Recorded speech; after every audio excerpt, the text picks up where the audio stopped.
哪里来的小叫花子，敢抢本宫？本小姐的肉。这位漂亮姐姐，您这话说的就不对了。瞎眼老头教过我，世间万物皆有定数，这烧鸡注定是要来填补我这空虚肚肚的。本小姐偏不信这定数，我就觉得这只鸡该跟我姓。姐姐，您手腕上那个玉镯子都够买下东街所有的烧鸡铺子了。但既然咱们在这里相遇了，那就有了为这只鸡拼过命的交情。这鸡咱们一人一半，这叫和气生财，如何？小叫花子，本小姐吃的是自家席面，为何要跟你平分？姐姐不愿意与外面那些虚伪的人同流合污，证明您是个脱离低级气味的大善人。那您怎能看着一个花季少女饿死在您面前呢？行，算你这小嘴有点本事。这烧鸡可以归你，但你得帮本小姐一个忙。你想干嘛？违法乱纪的事我可不干，我还想吃遍天下美食呢。本小姐看中了桌上那盘进贡的玉珠葡萄，你去给她端下来。拿那葡萄可以，但桌上那盘水晶肘子必须归我。你这小叫花子，心比天还大，也不怕撑死你。瞎眼老头说了，撑死胆大的，饿死胆小的。我就算死，也不要做个饿死鬼。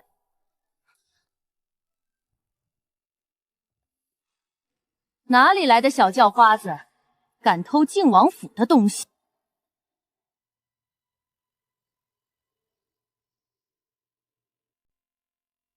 姐姐，姐姐，您怎么能为了偷这只烧鸡，连咱们讨饭的骨气都丢了呀？我怎么这么倒霉，居然撞见了最有权势的长公主，躲在桌子下面偷烧鸡。嬷嬷，您这手抖得跟筛糠似的，是羊癫疯发作了吗？瞎眼老头说了，上了年纪就少管闲事儿，免得一口气倒不上来，人就过去了。没想到这小叫花子居然给了我台阶下，我得赶紧装死混过去。哟，老奴的头风犯了。这京城大户人家的嬷嬷，身子骨也太不抗骂了。行了，戏唱完了，再不走，这帮酸儒就该憋死在这儿了。你放开我，我的水晶肘子还没拿呢。哎呀，今日这风儿甚是喧嚣，老夫这眼睛里怎么进沙子了？是急是急，这柱子雕工真是不错，老夫什么都看不见，什么都听不着。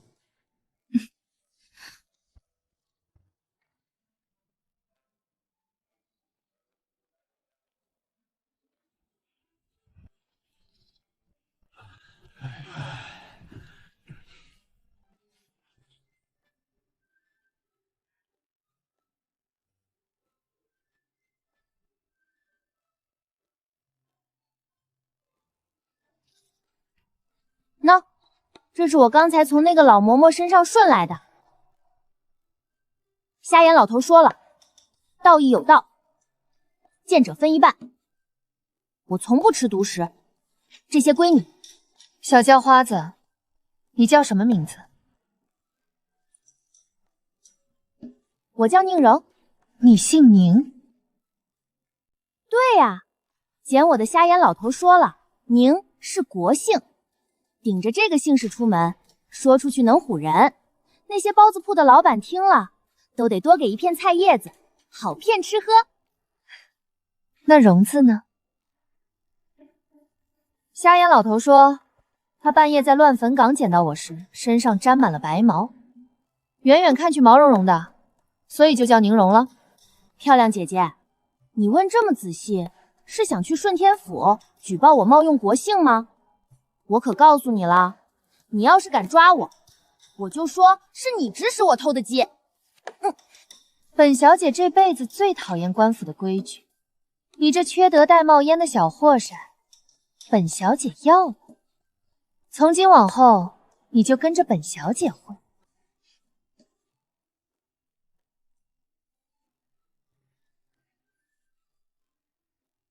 这玩意儿要是拿去当铺死党，得能换多少只流油的烧鸡啊！小叫花子，连本宫的腰牌都敢盘算，你这胆子是用雄心豹子胆喂大的。瞎眼老头说了，见钱眼不开，那是大傻叉。姐姐既然说了让我跟着你混，那你的东西就是我的东西，我的东西还是我的东西。想要有吃不完的烧鸡，就跟上来吧。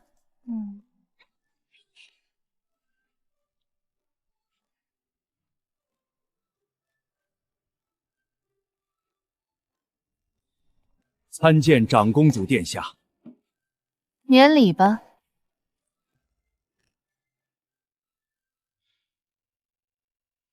殿下，您这是从哪里捡来的市井野狗？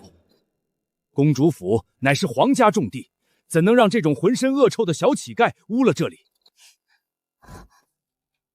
长公主府，没想到她居然是当朝长公主。街上捡的，从今天起，她就在府里住下。殿下不可啊！这等毫无教养的泼皮无赖，若是传了出去，宗寺里那些老王爷们定要参您一本，说您败坏皇家门风啊！他们想参就去参，顺便问问他们，那几十副老骨头够不够本宫的打王鞭抽一顿的？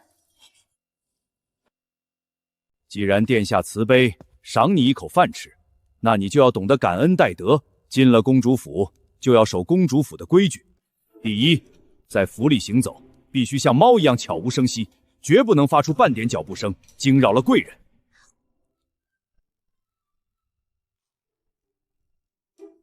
伯伯，咱们府里是到了半夜要去别人家偷鸡吗？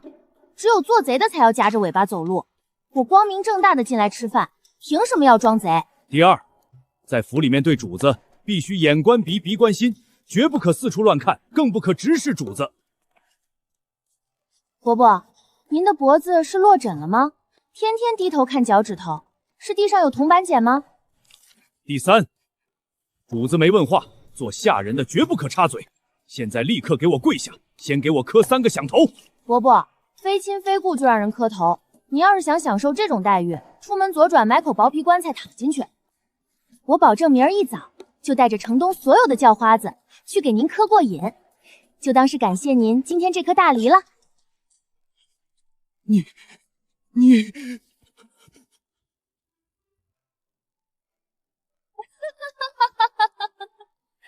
福伯，你这大半辈子的规矩，竟然辩不过一个小叫花子。看来你那些圣人教诲，还不如他那个瞎眼老头管用。漂亮姐姐，你看你这府里全是一群只会低头看脚趾头的大闷葫芦，你命中缺个能逗你笑的人，而我呢，命中正好缺一口肉，咱们这也算是不打不相识了。只要你以后管我的饭，保证顿顿有肉，以后谁要是敢给你立规矩，敢让你不痛快，我就让他的仙人在地下都睡不安稳。怎么样，这笔买卖你不吃亏吧？好大的口气！本宫的长公主府可不是什么阿猫阿狗都能镇得住的，你这小身板能扛几顿打？瞎眼老头说了，只要我脸皮厚，全京城的棍子加起来都打不透。好，成交。从今往后，你就是本宫府里的人了。福伯，传令后厨，把府里最好的水晶肘子、燕窝、鱼翅全都端上来。殿下，这万万不可啊！宗室那边要是知道了……殿下，大事不好了！宗室里的康老叔公杀来了，他说您伤风败俗，要带皇上收回咱们公主府一半的产业。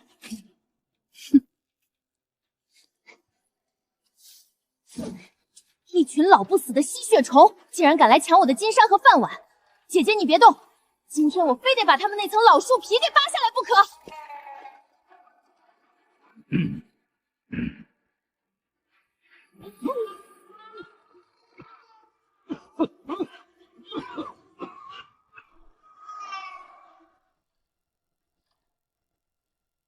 哪里来的老不衰？大半夜的跑来别人家院子里打秋风，还带这么多人壮胆。瞎眼老头说了，要饭也得懂规矩。你们连个破碗都不带，就想来空手套白狼吗？这不知死活的市井乞丐，竟然敢对老夫动手！堂堂长公主，竟然把这种恶臭的乞丐带进皇家府邸，简直是将先帝的脸面丢尽了。本宫当是谁半夜在院子里乱吠，原来是康老叔公啊。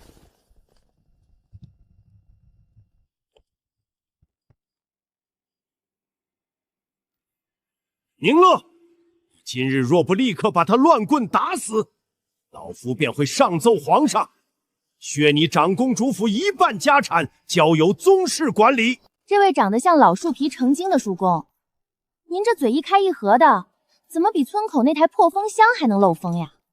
你这小乞丐胡言乱语什么？唉，您老人家长得这么提神，怎么一开口说话却这么催眠呢？提神？对啊，瞎眼老头说了，丑的能把死人吓得坐起来，这就叫提神。您半夜要是去城南的乱坟岗溜达一圈，那些孤魂野鬼都得连夜给您腾地方。你这不知尊卑的臭乞丐！您要是缺银子就直说，我可以去天桥底下给您画个圆，何必跑到我姐姐院子里来要饭？你这个有爹生没爹教的臭乞丐！老夫今日非要替天行道，撕了你这长满倒刺的嘴！你砸！你今天要是砸不死我，你就是活王八！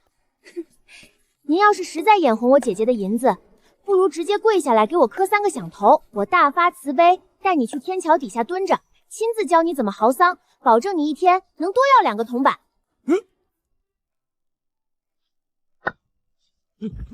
叔公您怎么了？快叫太医！老叔公背过气去了。这就气晕了。我在街头跟野狗抢骨头的时候，战况可比这激烈多了。姐姐，我这算不算立功了？今晚的水晶肘植是不是可以上双份？蓉儿说的对，老叔公年纪大了，总想摸点不属于他的东西。去搬2捆最熏人的生大葱，全给老叔公塞进轿子，好好去他脑子里的穷酸气。是。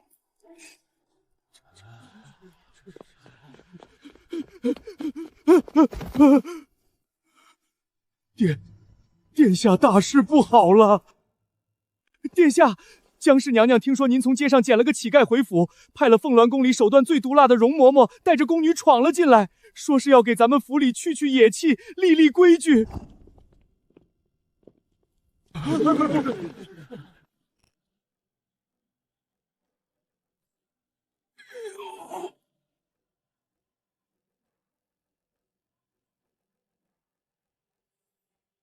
长公主殿下，老奴这厢有礼了。娘娘在宫里听闻，殿下今日出门，竟从那下九流的市井街头捡了个不知来路的叫花子回府。娘娘念及殿下不懂这皇家府邸的规矩，特命老奴来给长公主府去这股令人作呕的野气，免得这等市井乞丐冲撞了皇家的贵气，平白丢了咱们大宁朝的脸面。这位脸上铺了2斤白面的老奶奶，你刚才说你要来干嘛？老奴奉娘娘懿旨，来这公主府里立规矩。哪里来的市井野狗，见到本嬷嬷还不立刻跪下磕头受教？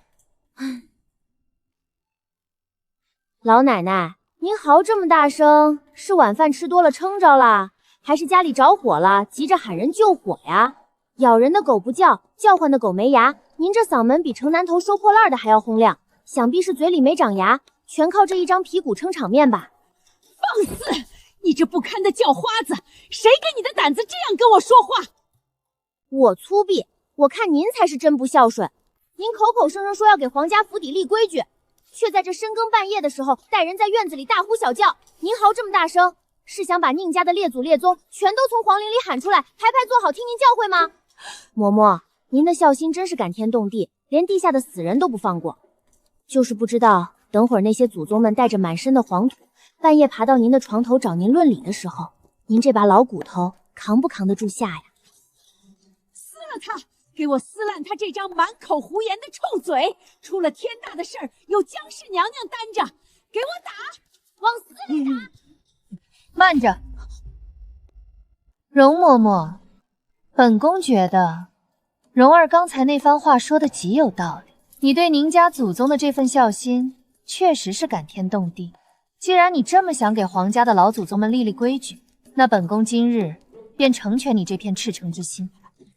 殿下，老奴是奉了江氏娘娘的。来人，找把最大、最结实的铁锹来，就在棵百年老槐树底下，给容嬷嬷刨个深点的坑，让她亲自下去，好好教教列祖列宗什么叫江氏的规矩。殿下饶命，长公主饶命啊！老奴再也不敢了。不要！本宫前脚刚把人带进府里，后脚老叔公和你就接连杀到。本宫这公主府的门槛，平时连只苍蝇都飞不进来，今日消息怎么传得如此之快？安儿，把刚才抓到的那几只耗子全给本宫扔上来。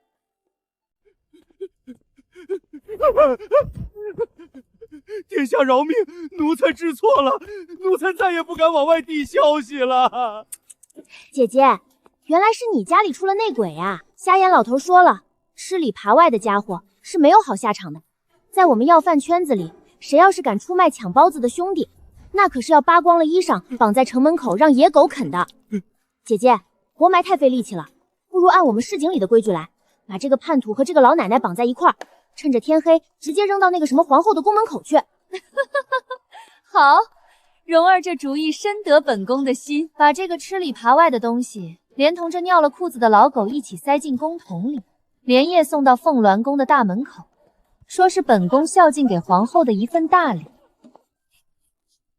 姐姐，这老妖婆大半夜的跑来，把我吓得心肝都颤了。瞎眼老头说了，受了惊吓，非得吃2顿大肘子才能补回来。你这长公主府要是管不起这么多肘子，我可就亏大了。本宫府里当然管得起，不过既然这老妖婆是打着皇后的旗号来砸本宫的场子，吓坏了本宫的贵客，这笔账自然得找个冤大头来结。牵上本宫的驴，姐姐这就带你进皇宫，找那个当皇帝的哥哥要一笔押金费去。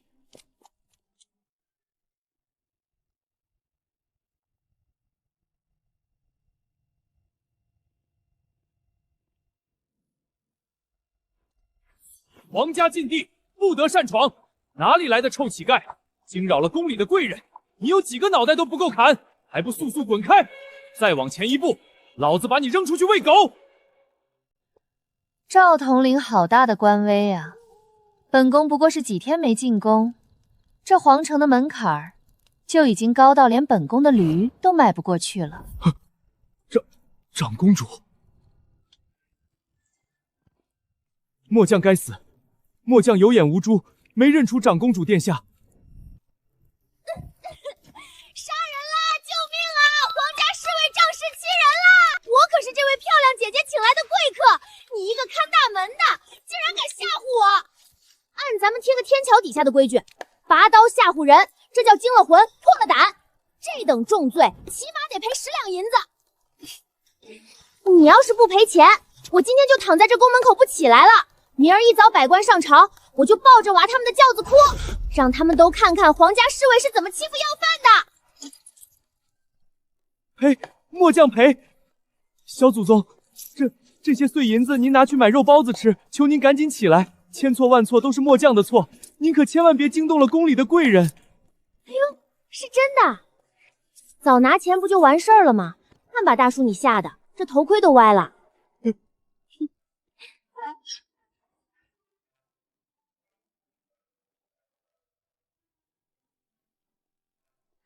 姐姐，你家这院子修的可真气派，你看看这柱子上缠的金龙，这地段铺的汉白玉，这要是全抠下来卖到当铺，起码能买下全京城的烧鸡铺子吧？你要是喜欢，走的时候本宫让人给你找把铁锤，你随便抠。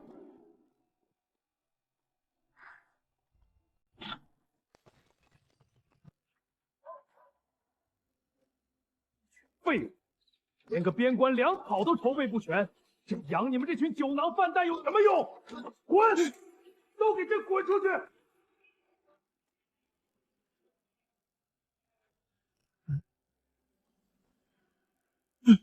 哎呦喂，长公主殿下，皇帝大老爷，我来要钱啦！护驾，快护驾！帝哥哥呀！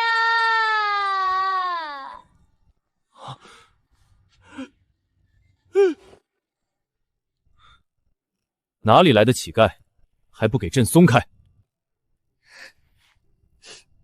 皇帝哥哥，您可不能不管我啊！那个叫皇后的坏女人，大半夜的派了个满脸铺白粉的老妖婆，带了一群人杀到漂亮姐姐的府上。那老妖婆一张嘴，就像城南头张瞎子拉的那把破二胡一样难听，说是要给咱们立规矩，还要撕了我的嘴。我虽然在头混了10多年，但到底是个无辜少女啊！被那老妖婆一吓，我的心肝脾肺肾全都移位了，现在连喘气都觉得胸口疼。瞎眼老头说了，受了惊吓就得拿金子压惊，不然魂儿就回不来了。您是漂亮姐姐的哥哥，这押金费您可得替那个坏女人赔给我。皇兄，你这腿要是不要了，本宫可以帮你砍下来。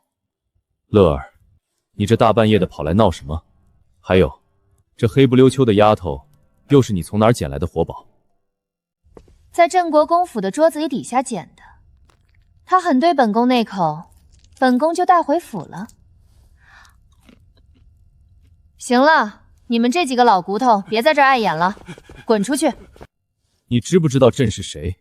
你不就是漂亮姐姐的哥哥吗？论资排辈，我叫她姐姐，自然得叫你哥哥。怎么，你想仗着自己有几两金子，就白占我一个辈分的便宜，当我的舅舅吗？没门儿！想升辈分，那是另外的价钱。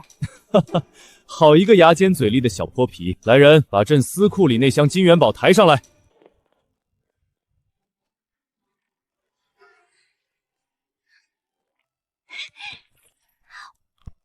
呦，是真的！傅空心！哈哈哈，乐儿，皇后今晚派人去你府上立规矩的事，朕已经听说了。她最近仗着母家的势力，手伸的是越来越长了。不过你这次怎么转性了？竟然没把人当场打个半死，反倒跑到朕这里来闹腾。打个半死多没意思。本宫听了蓉儿的建议，把那个容嬷嬷和府里的几个内鬼一起绑了，顺便还贴心的把他们塞进收吸夜香的公桶推车里，现在应该已经原封不动的送到凤鸾宫的大门口了。皇兄，你说皇后今晚闻着这大礼的味道，还能不能吃得下燕窝粥啊？哈哈哈哈哈！好，塞公桶，这招简直太绝了！这缺德主意，也就只有你们能想得出路。乐儿，你这几天还是消停些吧，尽量别出门惹事了。边关大捷，北蛮已经被彻底打残了。那个驻守边关16年，让你恨得牙痒痒的活阎王镇北王萧烈，明日一早就要班师回朝了。姐姐，你怎么气成这副鬼样子了？那个叫萧什么的阎王大老爷，他是不是欠你钱没还，连夜跑路了呀？欠钱没还，连夜跑了？蓉儿，你这脑袋瓜子里装的可真是大明朝最通透的算盘。那个姓萧的王八蛋，不仅欠了本宫的银子，他欠的更是一笔本宫这辈子都算不清的血海烂账。乐儿，当着旁人的面，你休要胡言乱语。兄，你怕什么？本宫敢做，难道还怕蓉儿听？20年前，那个萧烈自恃军功赫赫，整天冷着一张自来就看不惯他那副高高在世的死相，所以在得知他次日就要领兵出征时，本宫半夜就翻了镇北王府那2丈高的外院围墙。翻墙？本宫在他的闲行酒里下了一包猛药，然后本宫就在他那张雕花大床上把这杀神给结结实实的办了。宁乐，你简直有辱斯文，有辱皇家体统。然后呢？诗经里说书的讲过，画本子里这种中了药的戏码，第二天起来，男的都得给女的塞一大把银票作为补偿呢。塞银票？那个没种的窝囊废！第二天看见本宫醒了，竟然连一句质问的话都没敢说出口，连滚带爬的翻下床，抓起他的长枪就往外冲。后来呢？那混账东西连马鞍都没来得及套，骑着光背马，赶在城门刚开的那一刻，直接冲出了京城，在边关的黄沙里躲了整整16年，连年年都没敢回京述职一次。简姐买卖亏大了呀！睡了人不给银子也就算了，他连个欠条都没打就跑了，这不就是吃白食的泼皮无赖吗？简直是太过分了！如果仅仅是吃白食，本宫就当是花重金去南方葛嫖了个最俊俏的头牌，可是那个无赖跑了没几个月，本宫就觉得身子不爽利，一查才发现自己竟然有了身孕。什么？甚至连朕都不见，竟然是因为怀了萧烈的骨肉。为了掩人耳目，护住皇家颜面，本宫在万安寺待了整整10个月。生产那天，天降暴雨，本宫难产大出血，疼得几乎咬碎了满口的牙，半条命都踏进了鬼门关里。乐儿，可等本宫再醒过来时，太医却跪在地上疯狂磕头，告诉本宫孩子是个死胎。皇后得知此事后，当着本宫的面，让那些僧人把我孩子送进了万安寺后山的禁火池，说是为了全了皇家的体面，让这没福分的孩子干干净净的走。乐儿，这些事你怎么不早点告诉朕？本宫那时候疼得脑子都木了，在迷离之际，拼尽最后一丝力气，隐约瞥到了那孩子的一眼。本宫记得清清楚楚，那是个女孩，在她的后腰上长着一块紫色的，犹如蝴蝶展翅一般的胎记。瞎眼老头曾经说过，我后腰上的胎记是一只吃烹了的大胖蛾子。哎呀，气死我了！要是那胎记稍微长得苗条一点，那我现在岂不是能认下这个富可敌国的长公主主当亲娘？那帮道貌岸然、心如蛇蝎的伪君子，还有那个提起裤子就跑的懦夫，本宫这辈子还没吃过这么大的哑巴亏，受过这么大的奇耻大辱。姐姐别气，市井里有句老话，欠债还钱天经地义。他让你受了这么大的委屈，这不就是一个连叫花子都不如的无赖泼皮吗？既然他明天就要进城了，那咱们绝不能让他这么舒舒踏实、风风光光的走正门。姐姐你放心，这当街讨债让人下不来台的活，我熟练的很。明天一早，我亲自出马，替你去城门口堵他。我非要把他那张阎王脸给扒下来，让他把欠你的钱连本带利全都吐出来不可。哦，你个小土包子，打算怎么替本宫把这笔账讨回来？姐姐，这要账可是天桥底下最讲究的手艺，对付这种带兵打仗、死要面子活受罪的大将军，咱们得用街头最毒的一招。这招叫无中生跌。明儿一早，等那个吃白事的混账进城，我直接冲上去，死死抱住他的马腿。我要在那些士兵和全城百姓面前认他当亲爹。他堂堂一个在战场上杀人不眨眼的活阎王，被个小叫花子当街认亲，肯定臊得满脸通红，恨不得找个老鼠洞钻进去。的确有这个可能。他再心狠手辣，也拉不下脸当众劈死一个花季少女。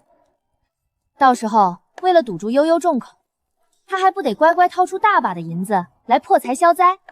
只要这银子一到手，我立刻脚底抹油，翻脸不认人。姐姐你放心，这当街认亲、额口量钱的招数，我在街头看那些骂街的泼女用过好几回了，熟手的很。好一个无中生跌，这简直损到了骨子里，太合本宫的胃口了。就按你说的办。明儿你要是能把他那张阎王脸给气得发绿，本宫包你接下来1整年的水晶肘子。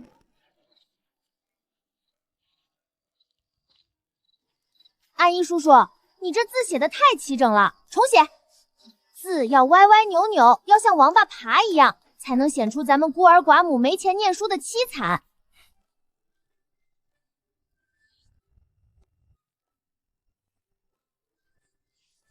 不错不错，瞎眼老头教过，这血汗钱3个字最能戳烂那些白睡不给钱的负心汉的黑心肝。蓉儿，明儿办事机灵点儿，要是讹不到他半个月的军饷，本宫可带你去红冰楼吃席。姐姐放心，有我出马，连路过的野狗都得留下2根骨头再走。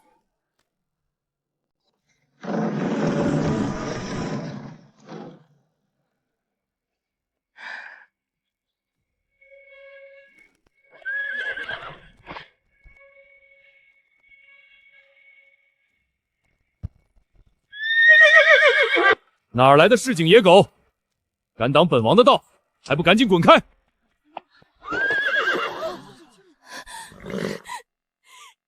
爹啊！你个丧尽天良、提上裤子就跑的渣爹啊！我那苦命的娘啊，瞎了眼才看上你这么个吃白食的泼皮无赖！放肆！你这满口胡言的野种！本王连你是谁都不认识，哪来的抛妻弃女？你不认识我，那你认识你干的那些缺德事吗？睡了人连个铜板都不留下，拍拍屁股就跑的男人，连熬干的药渣都不如，这简直就是药渣里的烂茅坑，简称渣爹。你欠了我娘的养娃血汗钱，少在这装糊涂，赶紧把口粮钱、尿布钱，还有惊了魂的汤药费，统统给我结清。少一个铜板，我今天就抱着你的马腿，跟你回王府吃大户去。简直是滑天下之大稽！本王这些年未曾踏入京城半步，你这小叫花子顶多10来岁，本王去哪儿凭空生出你这么大个闺女？说你渣，你还真是连脑子都跟着一起渣没了。难道不可以是你当年在京城时犯的错吗？你敢摸着你的良心对天发誓，你离开京城的前一天晚上，没干过什么缺德冒烟的混账事儿？不可能，这绝对不可能！宁乐那个疯女人怎么可能会生下我的孩子，还让孩子流落街头当叫花子？难道那一夜荒唐，我真的在这世上留下了一丝血脉？好一个无中生爹，好一个算账的脑子。这孩子硬生生把一个死无对证的烂摊子给彻底演活了。你看把那个活阎王给唬的，估计连给自己准备什么颜色的棺材都想好了吧？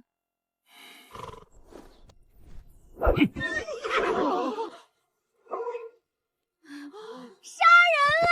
青天大老爷睁开眼看看啊！这烂了心肝的渣爹，为了省下那几两养孩子的钱，要当街劈了亲闺女灭口啦！西街口卖耗子药的孙婆子骂得准没错，越是长得人模狗样的男人，肚子里越是装满了黑水，白占了漂亮姐姐的身子不给钱，如今连亲生骨肉都要砍了省米粮啊！给老子闭嘴！去城墙根那家茶摊儿，给本王端一碗干净的清水来。你要水干嘛？怎么，拿刀抹脖子嫌脏了手？想把我按在水碗里活活淹死省事？哼，滴血认亲。若你真是本王的种，本王今日无论如何也认下你。但若你是个满嘴瞎话的江湖骗子，本王今天就剥了你的皮，把你挂在城门上吹干。放血！这满身煞气的大个子，居然惦记上了我身上这金贵无比的血肉。你想的倒是挺美，城南张屠户案板上的黑猪血，一海碗还得要3个铜板呢。我这可是活生生的人血，你想拿刀子扎我的手？行，一滴血换1个金元宝，概不深账。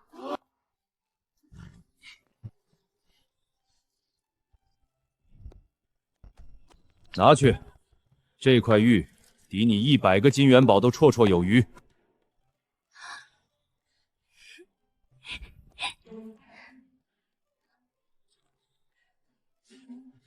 硬邦邦的，好货！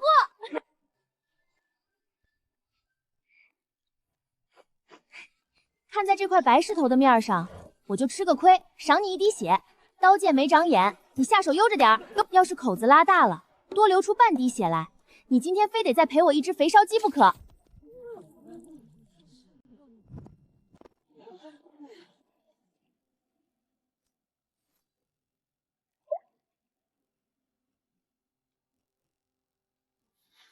你这大个子到底行不行啊？磨磨唧唧的，连杀只老母鸡的利索劲儿都没有，活该你连媳妇儿都留不住。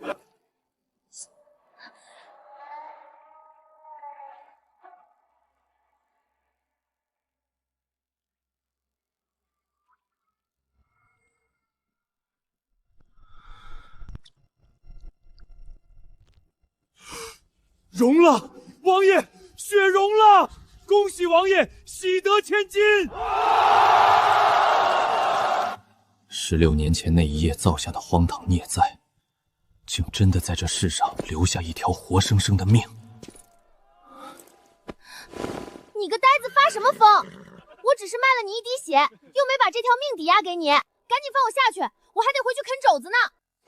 还管什么肘子？从今往后，本王就算抢，也要把全京城最肥的肘子搬到你跟前。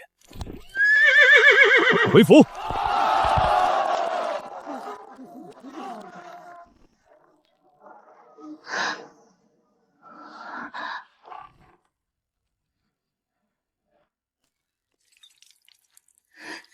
好你个姓萧的狗东西！4年前你白占了便宜，提上裤子跑得比兔子还快。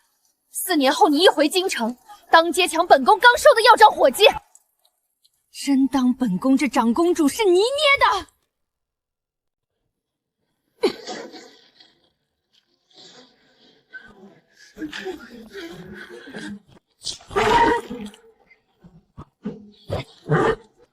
好，快点，回府点兵！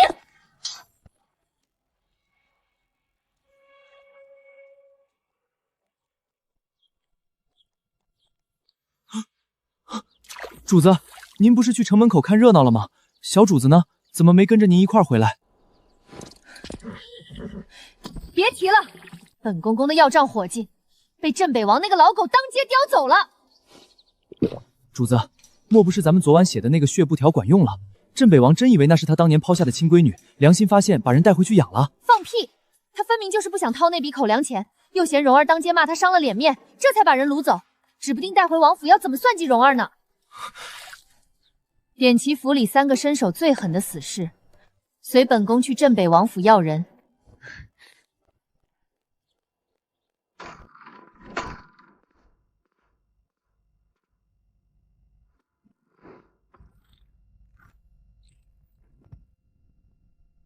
养兵千日，用兵一时。镇北王萧烈那个混账东西，仗着在边关打了几次胜仗，今天刚进城，就把咱们府上最能骂街、最会讹人的小祖宗给抢走了。你们说，这口气，本宫咽得下去吗？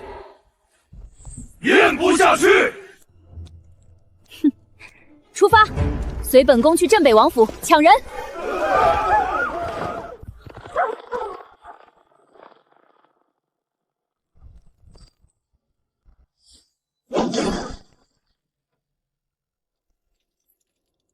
姓萧的，给本宫滚出来受死！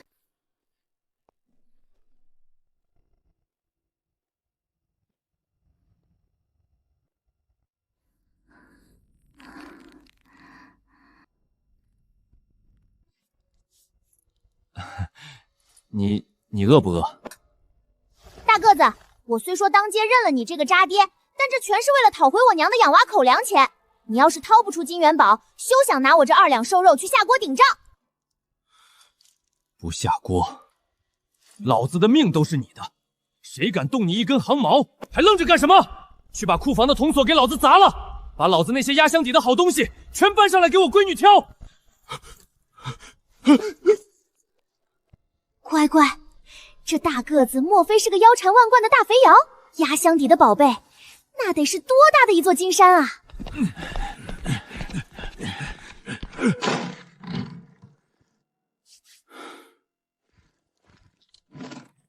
丫头，你瞧瞧，这是西域玄铁打的破甲重剑，削铁如泥，吹毛断发。当年老子就是拿这把剑，一剑砍了北蛮大将的脑袋。再瞧瞧这个，这是东海冰蚕丝混着金刚打的软甲，刀枪不入，水火不侵。以后你穿在身上，全京城没人能动得了你一根毫毛。这是老子搜罗来的孤本兵书阵图，到时候爹亲自教你排兵布阵，让你当大宁朝头一个女将军。你显摆完了？你让这几个大汉哼哧哼哧抬了半天，就抬出来一堆不能吃不能喝的破铁片子。破铁片子？你拿这些破烂糊弄我，是打算让我去天桥底下胸口碎大石卖艺吗？俗话说得好，过日子图的就是个安稳和活气。你瞅瞅你这破院子，连只下蛋的老母鸡都找不着，满屋子全摆着这些杀人的凶器，大半夜睡觉你就不怕被鬼掐脖子吗？那你想要啥？只要你说得出，就是要天上的星星，爹也搭梯子去给你摘下来。那块白石头台子又大又平，用来睡觉肯定搁一身青紫。不过那地方正对着大太阳，用来圈个猪圈那是再合适不过。你明儿派人把那破石头全挖了，挑几栋黄泥填平。我要在那儿养2头大肥猪，旁边再围个篱笆，养10几只芦花鸡。这样往后，咱们天天都能白捡鸡蛋吃。到了年底，还能杀大肥猪炖肉，这日子才叫有盼头。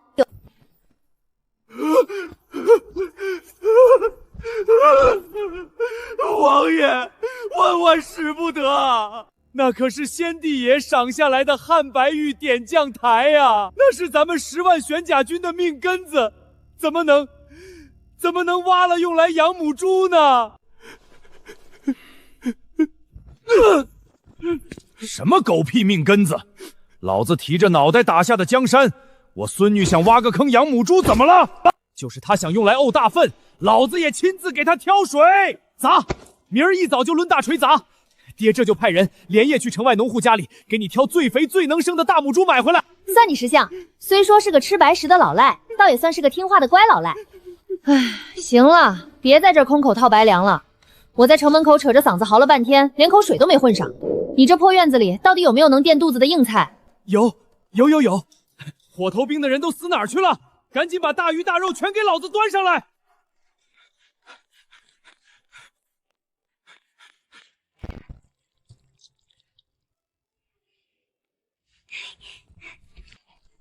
好，大个子，你家这鹅炖的挺入味儿。看在这只肥鹅的面子上，我拍板了，往后我就勉为其难，在你这儿借住几天。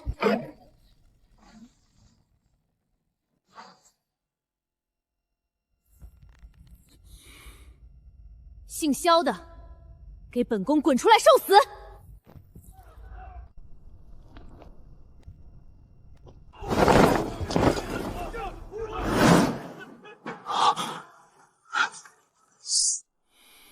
他定是气疯了老子当年的不告而别，定是恨透了老子这些年对他们娘俩的不闻不问，所以他才让亲闺女去城门口拦路骂街，现在更是亲自提着鞭子打上门来讨笔情债。哼，长出息了，萧大将军。当年你白占了便宜，提上裤子跑得比野狗还快。现在你刚回京城，不知道夹着尾巴做人，倒敢当街抢本宫手底下的人了。痛快点，把蓉儿给本宫全头全尾的交出来。你要是敢动本宫的人一根毫毛，本宫今儿就拿着打王鞭，活活抽平你这座镇北王府。乐儿，别闹了，我都知道了。你知道什么了？你脑子在边关被风沙吹成泔水了？我知道那孩子是我的亲骨血，这些年是老子混账，对不住你们娘俩。你今儿拿鞭子活活把我勒死在这大门口，老子都绝不吭半个字。但我萧烈对天发誓，往后余生，老子就是豁出这条命，也得把你们的娘俩护得严严实实，绝不让咱们的亲闺女再去街头抢一口残羹暂饭。萧烈，你要是得了失心疯，就赶紧去城东的药铺抓几副猪胆草，好好清清你那江湖脑子。本宫的闺女，你哪只瞎了的狗眼，看出那个小叫华子是从本宫肚子里爬出来的？乐儿，你别说气话了，那丫头的眉眼长得活脱脱就是咱们俩的模子刻出来的，就是拿刀剁了我，也不能不认自己的亲生骨种啊！我认你奶奶个腿！本宫确实在你这无用药渣身上留了个种，可那个胎儿生下来就是个死胎，早就被皇后那个黑心肠的毒妇送进了万安寺后山禁火池，烧成了一把灰。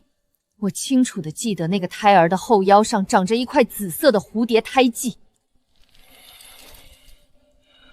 你今日随便在街头揪个骗钱的小叫花子，就想强行塞给本宫当闺女？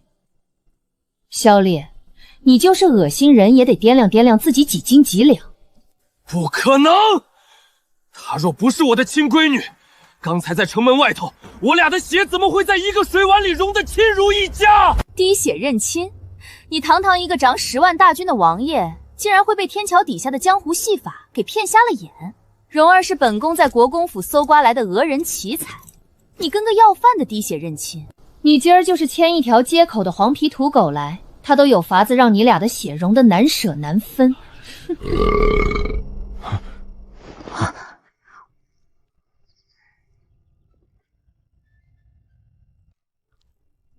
你们这口水仗掐完没啊？呸！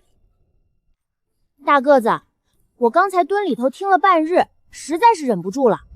你这傻大个，该不会真被城门口那个破水碗给坑得连北都找不着了吧？你这话是什么意思？什么叫被一个破水碗给坑了？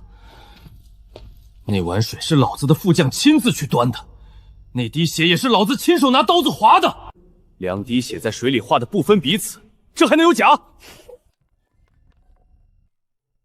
说你是个只长个头不长脑子的闷葫芦，你还不服气？天桥底下捏泥人的赵老头早就给大伙儿透了老底了，这滴血认亲的江湖把戏，也就骗骗你们这些没见过世面的大老粗。你不懂了吧？只要那豁口碗碗的碗底沾上那么1星半点的粗盐巴，别说你跟我的血了，你今儿就是当场宰一只老母鸡，把鸡血滴进去，那碗水也能让你俩当场拜个1父1母的把子。绝不可能！那碗水清的能照见人影，老子瞧得真真切切，哪来的粗盐巴？算你这呆子命大，今儿茶摊那碗水确确实实是干净的。可我早有准备，这白矾粉子混在指甲缝里，你拿刀尖敲破我指头的时候，那白矾粉子顺着血珠子一齐掉进了水碗里。这加了料的水，它能不溶吗？骗人！你在骗我！唉，我这也是被你这活阎王的刀子给逼急了，只想着先糊弄个假爹，保住脖子上的吃饭家伙。哪成想你这呆子不但信了，还是个一听到亲闺女仨字就赶着给人送大烧鹅、挖台子养母猪的冤大头啊！萧烈啊萧烈，你堂堂大宁朝的兵马大元帅，竟然被一个大字都不识一豁的要饭花子用一把白矾给耍得连东南西北都找不着了，连代表10万大军的黑铁兵符都上赶着解下来挂在人家脖子上当狗圈套着。干得漂亮，真不愧是本宫亲自挑中的要账伙计。今儿这出大戏看得本宫真是痛快，太痛快了。来人，把这小丫头脖子上的兵符解下来，再到账房支100两银子，送她跟长公主回府。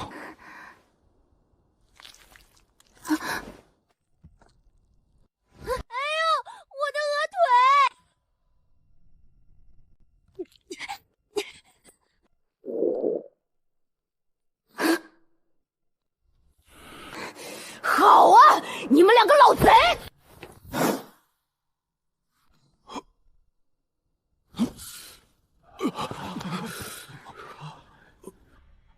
我的闺女啊！是爹瞎了眼，是爹混账啊！娘的心块肉啊！娘还以为你早就没了，你这几年是怎么熬过来的呀？啊，娘的肉啊！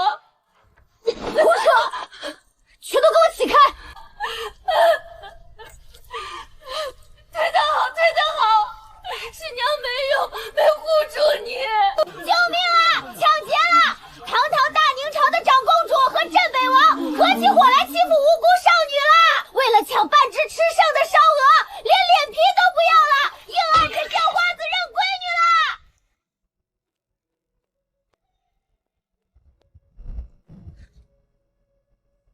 行了行了，别嚎了，眼泪都把这青砖地给淹了。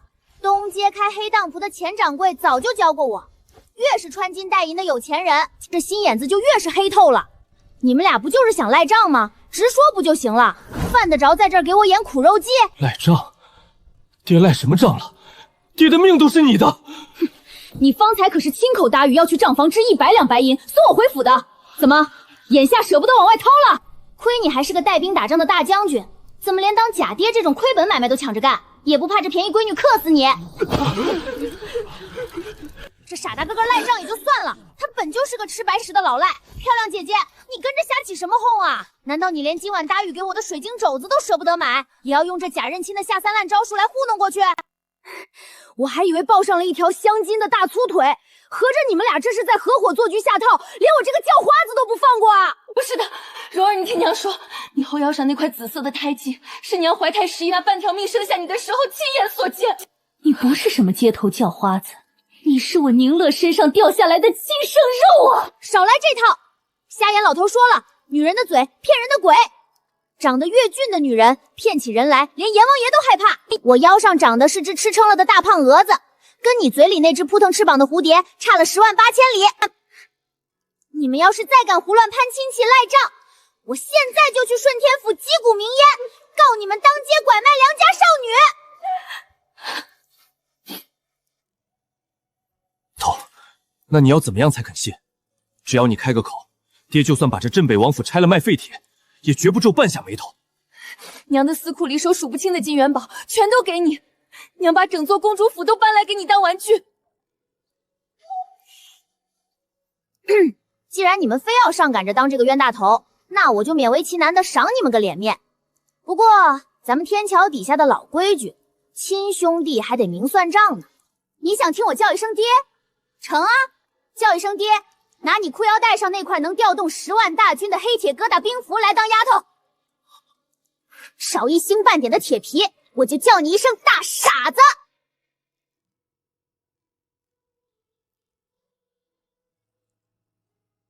你想听我叫一声娘，那价码更贵。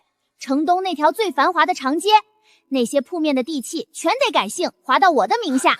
往后那条街上所有的烧鸡铺子，我去吃，全得白送。全给你。别说一条街，明儿娘就进宫，让你舅舅把整座京城的烧鸡铺子全盖了你的私印。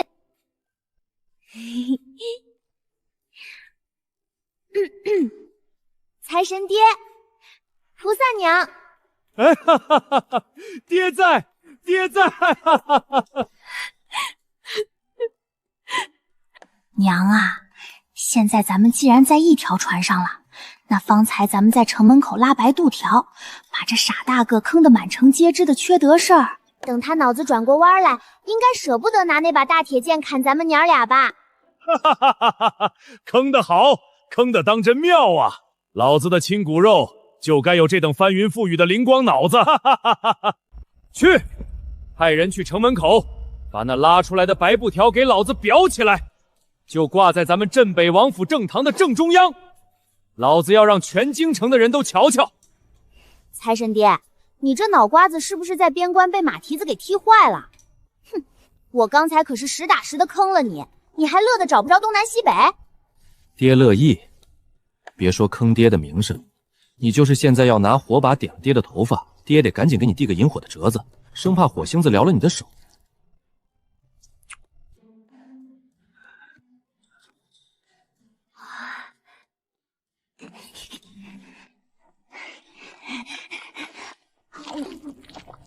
蓉儿，娘的骨肉啊！这些年你跟着那个捡你的老头，到底是靠什么活下来的？当年你又是怎么落到他手里的？瞎眼老头临走前说，当年他还没瞎的时候，穷得揭不开锅，半夜大着胆子去城南的乱坟岗，想扒2件死人衣裳换口干粮。结果刚摸到个土坑边上，就瞧见一个浑身是血的秃驴连滚带爬的往死人堆里扎。老头吓得躲在破木棺材板后头，连大气都没敢出。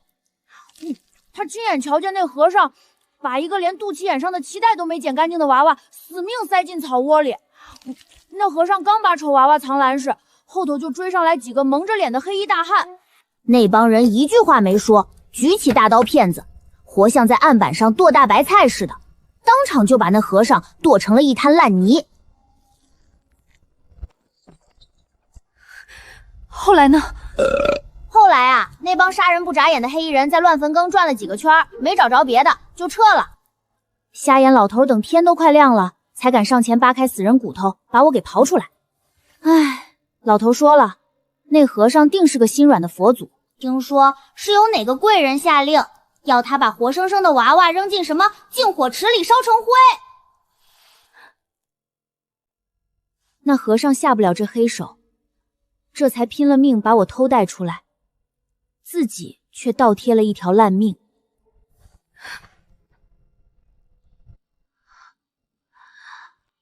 乐儿，太医看过了，那是个生下来就断了气的死胎。皇家的颜面重于泰山，未婚生子本就见不得光。本宫已经让人把那死胎送去了后山的净火池，让佛祖的净火全了这孩子干干净净的体面。毒妇，好一个母仪天下，好一个端庄贤淑！他要烧死本宫的苦肉，他要活生生烧死本宫10月怀胎掉下来的肉啊！点兵！老子现在就去调3万玄甲铁骑入城。老子今儿要是不把那狗屁皇后的脑袋剁下来给我闺女当球踢，老子消烈2个字就倒过来写。用不着你的玄甲军，本宫今日就是单枪匹马，也要杀进那凤鸾宫。本宫不把那个老妖婆的皮给活生生剥下来点天都，本宫誓不为人。圣旨到！长公主殿下，镇北王爷，皇上有急旨，命镇北王爷即刻进宫面圣，不得贻误啊！去他娘的面圣！老子的闺女差点被人烧成了灰，老子现在只想去后宫杀人。皇兄急召，来得正好，本宫正好要去御书房找皇兄讨个天大的公道，顺道再去拆了他凤鸾宫的老巢。走啊，大马猴公公，您在那儿跪着是想给我表演个原地孵蛋吗？皇上哥哥要是急着见着傻大个，咱们赶紧的呀，去晚了万一他不给结账怎么办？哎呦，小姑奶奶，咱赶紧着吧，轿子就在外头候着呢。坐什么轿子？闺女，爹这肩膀比那轿子稳当多了，爹扛着你进宫。你这肩膀上全是铁疙瘩，硌屁股的很，我才不坐。蓉儿，娘牵着你走。哼，还是菩萨娘好，香香软软的。你还是自己走吧，我的财神爹。哎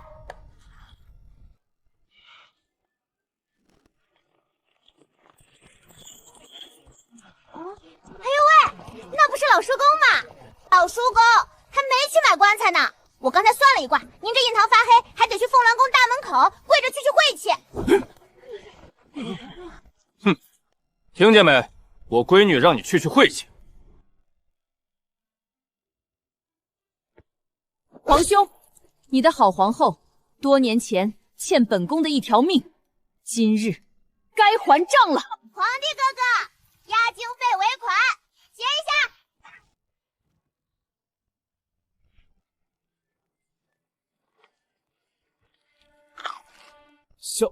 萧烈，朕大半夜急召你进宫，是想跟你好好叙叙这些年的军功。你牵着朕妹妹新收的叫花子干什么？你脑瓜子在边关被北蛮子的马蹄给踩成烂泥了！皇上，大喜啊！老天爷开眼的天大喜事啊！这不是什么要饭华子，这是臣与长公主殿下这些年落进泥坑里的嫡亲骨血，臣找到亲闺女了！你在这儿放什么狗臭屁？她是你的种，还是跟乐儿生的？乐儿，昨晚你在这哭得稀里哗啦，不是说那孩子是个死胎，一生下来就没了气，被万安寺的秃驴送去净火池烧成灰了吗？这会儿怎么又凭空冒出个大活人来？皇兄，你问得好，本宫当时也以为自己诞下死胎，可今儿在镇北王府，本宫才知道，当年有个万安寺的和尚临头起了佛心，没忍心把活蹦乱跳的孩子扔进火坑。那和尚趁着月黑风高，拼了命把孩子偷带出了寺庙，藏在了城南乱坟岗的死人堆里。他在乱坟岗被皇后的追兵给剁成了肉泥，可咱们宁家的血脉骨头硬，阎王爷不敢收。蓉儿在死人堆里捡了一命，被个天桥底下的瞎眼老头捡去，在街头要了这么多年的饭。和尚救的，乱坟岗捡的，所以她真是朕的亲外甥女。蓉儿，委屈一下，给这傻舅舅看一眼暗号。不给看，看一次得给10两金子，这是我的看家本钱。对上了，这胎记一丝一毫都差不了。哈哈哈哈！亲外甥女，真是朕的亲外甥女，朕当舅舅了。朕竟然有个这么会要饭的亲外甥女。拿着，给舅舅拿着。想要什么跟舅舅说，传国一喜你拿去砸窝头都行。你真是我亲舅舅？亲舅舅，比真金还真的亲舅舅。既然是亲舅舅，那咱们这账就得重新理一理了。昨晚在御书房，我只是个瘦下的叫花子，你给的那1整箱金元宝押金费，那是看在漂亮姐姐的面子上领的。蓉儿说的对。哼，可今儿我身份贵重了，我现在是货真价实的皇亲国戚了。舅舅，你想啊，皇家的血脉流落在外，受了这么年多的苦，这出场费能跟普通叫花子一个价吗？昨晚那点金子，顶多算是个开胃的定钱，眼下认了亲，这吓唬费、抚养费，还有这些年没领着的黄香禄米，你得给我超级翻倍，不给个20倍、30倍的，我这心肝脾肺肾，它可回不了位啊！像，真是太像了！哈哈哈哈！这股子宁死也要咬下别人一口肉的泼皮劲儿，绝对是咱们宁家嫡传的种。给，翻倍给朕翻100倍！传朕旨意，把这些年内库省下的所有金珠宝贝，全给朕搬到长公主府去。瞧瞧，这就是老萧家的种，连皇上的大腿都敢当成摇钱树使唤。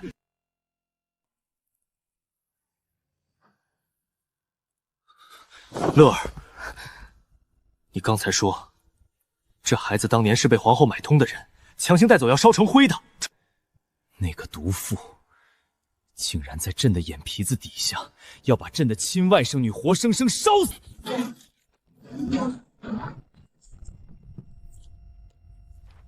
来人，拟旨，朕今日就要废了这蛇蝎心肠的毒妇！舅舅，杀猪得先放血，直接剁的话，那肉可就不香了呀。放血？他都要把你烧成灰了，舅舅恨不得现在就让人把他剁成肉泥，还放什么血？皇上，臣以为闺女这话糙理不糙，这头母猪眼下确实杀不了。你敢护着那个毒妇？老子恨不得现在就让人把他碎了。可皇上和长公主难道忘了皇后背后的姜氏一族在朝堂上盘根错节，大半的文臣全看他姜家的脸色行事。当年那桩事，皇后做的滴水不漏，咱们如今手里只有蓉儿转述死人的几句魂话，既没有当年那个太医画押的口供，也没找着那个接生嬷嬷的活口，就凭这几句话，怎么定当朝姜氏的死罪？怎么诛他姜家9族？你是说？没错，若是皇上今日硬要砍头，姜家那帮老骨头定会反咬一口。他们会说长公主为了争权夺势，随便从大街上找了个叫花子来混淆皇家血脉，倒打一耙。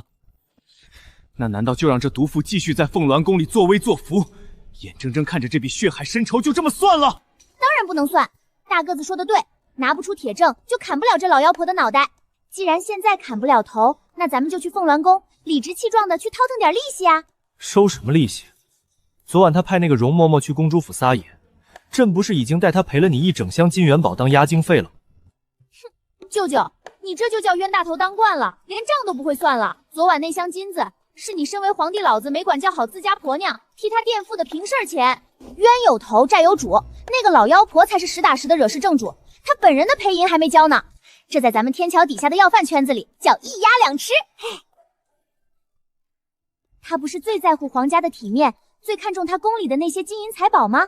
那咱们借着他惊吓了长公主贵客的由头，全家老小一块去他宫里头搜刮烫药费。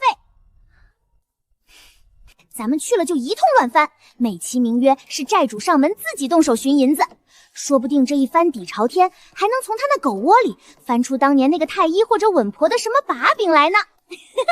这叫两头不落空，恶心不死他。一鸭两吃，好一个一鸭两吃！朕这个舅舅算是开了眼了，这买卖做得值，太值了。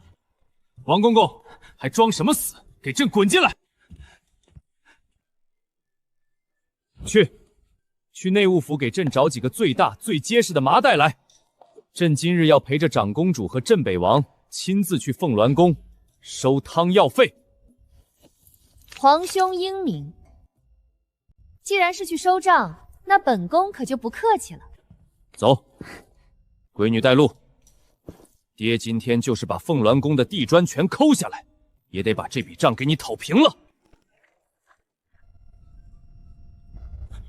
娘，不好了，容嬷嬷她回来了。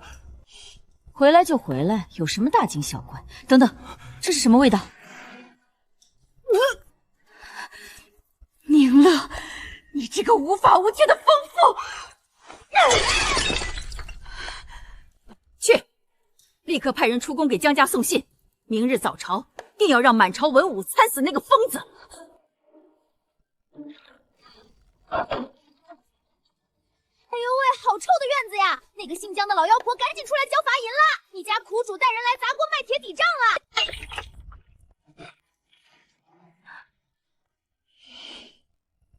臣妾不知皇上驾临，有失远迎，还望皇上恕罪。长公主殿下和镇北王也来了。臣妾听闻，昨夜臣妾宫里那几个不懂事的奴才出去办事时莽撞，不小心惊扰了长公主从街上带回来的小丫头。那几个奴才，长公主既然已经替臣妾教训了，那这事便算翻篇了。哼，这孩子流落街头也是可怜，受了惊吓，自然要安抚。这1万两白银，全当是臣妾赏给这丫头的赔罪礼。皇室的体面重于泰山，还望陛下和长公主看在这1万两的份上，莫要为了一个毫不相干的乞丐，伤了咱们宁家和江家的和气。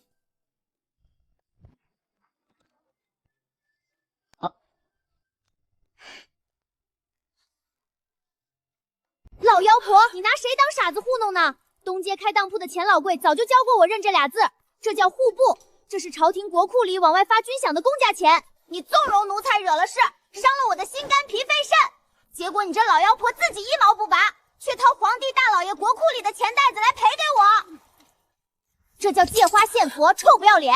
合着你是拿我皇帝大老爷左口袋的钱硬发进他右口袋的兜里，搁这空手套白狼呢？皇后啊，这户部的官银怎么就跑到你的私库里，成了你赏人的赔罪礼？皇上恕罪，这是内务府前几日刚拨发下来的公众用语，底下的奴才一时眼瞎，给拿混了，一群成事不足败事有余的东西，还不快去本宫的私库里换1万两干净的散银来！慢着，谁知道你私库里端出来的，会不会又是一堆见不得光的烂账？我在街头混了3年。最信不过的就是你们这些穿金戴银、心眼子却黑透了的有钱人。皇帝大老爷，这老妖婆想糊弄您的钱，也就是在糊弄我的口粮。按咱们市井里的规矩，抓着假账，那就得苦主亲自进去搜刮。我今天非得亲自去查查他那个私人小金箱，自己挑罚银不可。放肆！你这下贱的乞丐，竟敢妄图搜查当朝皇后的寝宫！来人！把这满口胡言乱语的野种拖出去，给本宫乱棍打死！老子看谁敢动！谁敢动长公主带来的小顾客？这小顾客说的句句在理。你敢拿公家银子糊弄人，老子今天非得查查你这私库里藏了多少见不得人的烂账！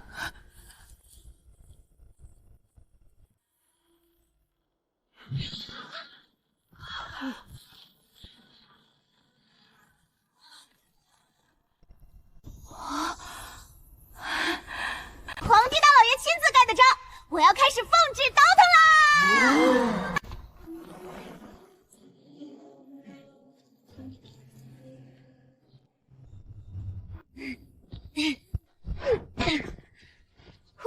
累死我了！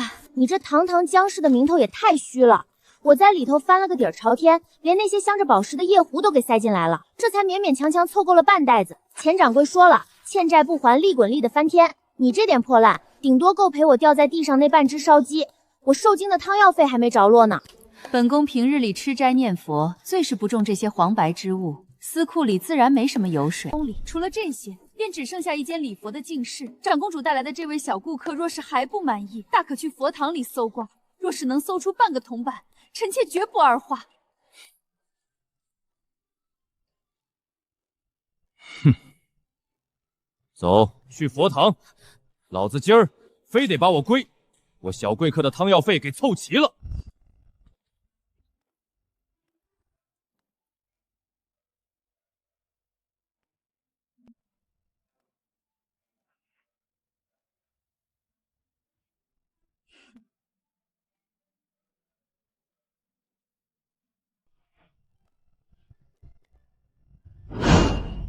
嘿，大个子，你这眼睛长得比灯笼还大，怎么一到找食的时候就成了瞎子呢？天桥底下的瞎眼老头教过我，越是肚子里没货的破烂玩意儿，敲起来声音越响。城南那些老乞丐，为了防着别人抢那几块发馊的肥肉，专挑这种敲起来空膛的破砖头藏食。小贵客，你是说这菩萨的屁股底下是空膛的，里面肯定藏了见不得光的老鼠肉。大个子，拿你的铁片子把这底座砸了。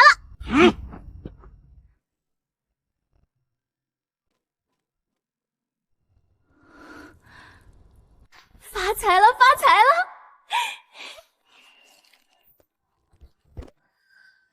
什么破烂玩意儿？连张能换大肉包子的银票都没有。这老妖婆是不是脑子有大病？这纸硬的跟树皮似的，连拿去茅房擦屁股都嫌不舒服。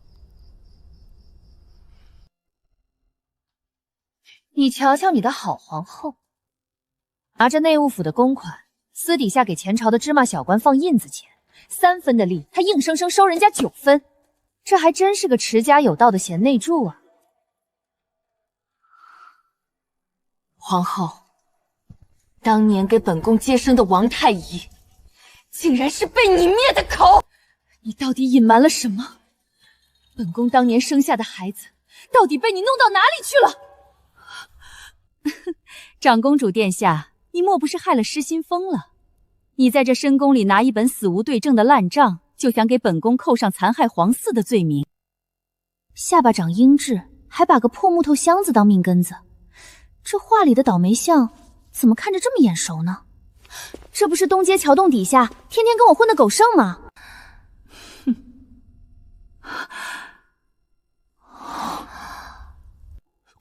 小贵客，你当真认识这纸上的小崽子？哼，废话，天桥底下那一带谁不认识狗剩那个大鼻涕虫？那小子之前就背着个破木头箱子在街上乱窜，谁碰他那破箱子他跟谁急。不过什么呀？蓉儿你快说啊！不过大概几天前的15，我亲眼看见他饿得受不住，把那个宝贝的跟命根子一样的破药箱死当给了东街的钱掌柜，换了3个冒着大油花的大肉包子呢。皇上，臣要城外3000玄甲铁骑即刻入城，去东街请要饭的。准了，拿着朕的金牌去城外传镇北王的军令，去告诉老子的副将，把东街桥洞和那家黑大通给老子围得连只苍蝇都飞不出去。就算挖地3尺，也得把那个叫狗剩的小祖宗，还有那个破药商，给老子全头全尾的请回来。去内务府找顶8抬大轿来，今儿要用8抬大轿，把那个要饭的恭恭敬敬的抬进这凤鸾宫的大门。是。启禀王爷，人带到了。带进来。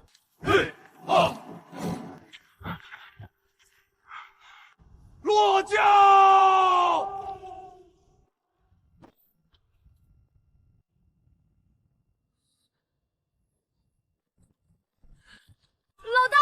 老大救命啊！这帮当兵的不讲理，非说我偷了皇宫里的宝贝，要拉我来砍头啊！把你的金豆子给我憋回去！谁敢砍你的头？这可是漂亮姐姐带我来讨债的大院子。皇帝大老爷，狗剩是我在天桥底下拜了把子的兄弟，我是漂亮姐姐请来的小贵客，那他沾点光也算得上是你这大院子里的座上宾。座上宾一路颠簸，肚子都吓瘪了。你这当大掌柜的，不得赶紧管顿饱饭？管，必须管。去传御膳房，立刻上一地刚出笼的纯肉大包子。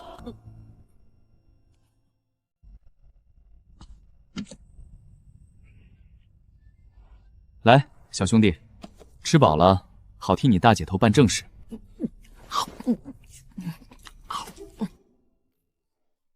皇上，您乃是万乘之尊，怎可对一个下贱的乞丐如此屈尊降贵？这等做派传出去，岂不是让天下人笑话？闭上你的臭嘴！这要饭的马上就能要了你的命！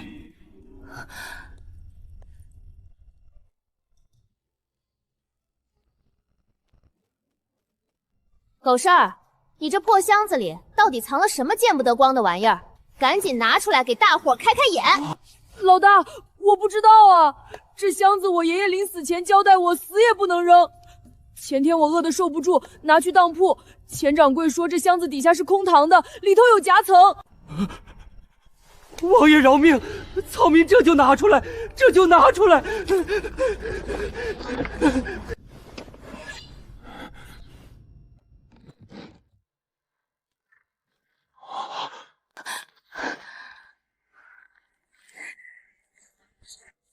罪臣王贺自知大限将至，特留血书于此。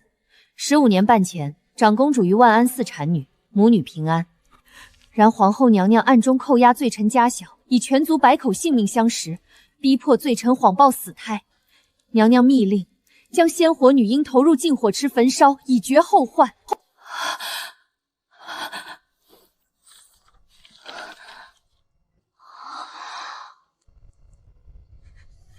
毒妇！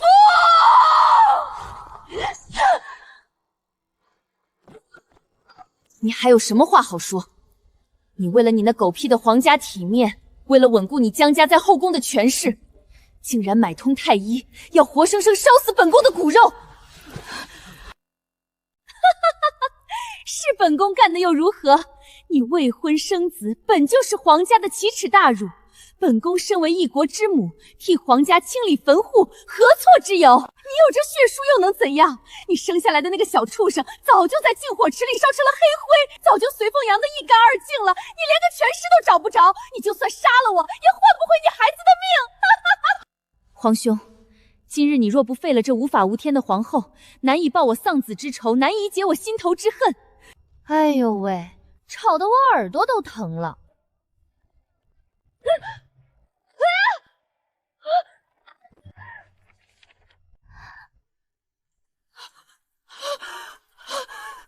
你没死，你竟然没死！你就是当年那个孽种！嚎什么丧？你这老妖婆是不是眼瞎？我这浑身上下热乎乎的肉，哪点像鬼了？城隍庙的泥菩萨都没你这嘴损！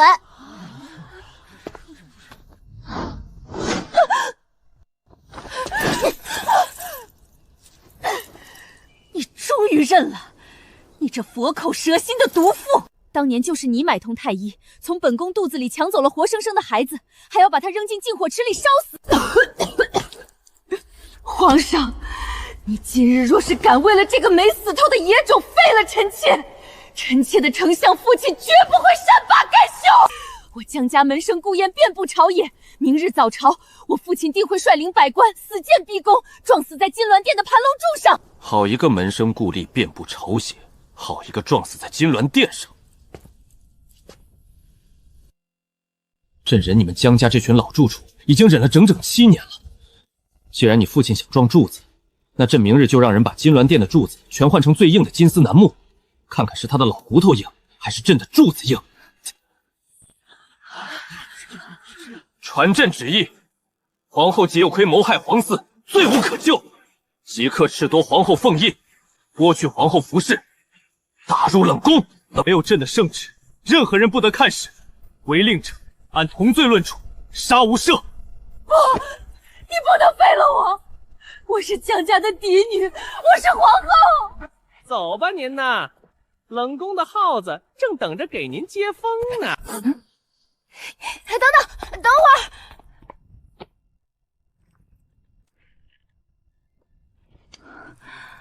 老妖婆，别说我心狠，这把破锁就算我赏你的温锅礼，保你那冷宫大门关得死死的，野狗都进不去。不过咱们丑话得说在前头，你住的那个什么冷宫，地皮可是我皇帝舅舅的皇家祖产。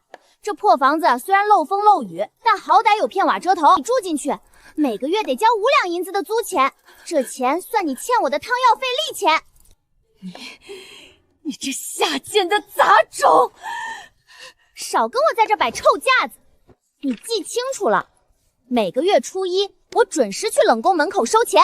你要是敢拖欠租金装死赖账，我就拿着这账本去你娘家那个什么姜维的府门口。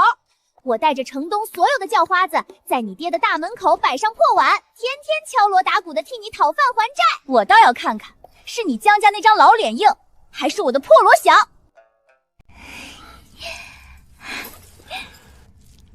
闺女，你别光顾着抱金子，爹给你擦擦脸。去，别拿你那比城墙砖还粗糙的爪子碰我。你这大老粗，把我的财气都给蹭没了。小祖宗，这可是削铁如泥的宝贝，刀柄上镶着猫儿眼呢。爹把全副身家都上缴了，你能再喊一声财神爹不？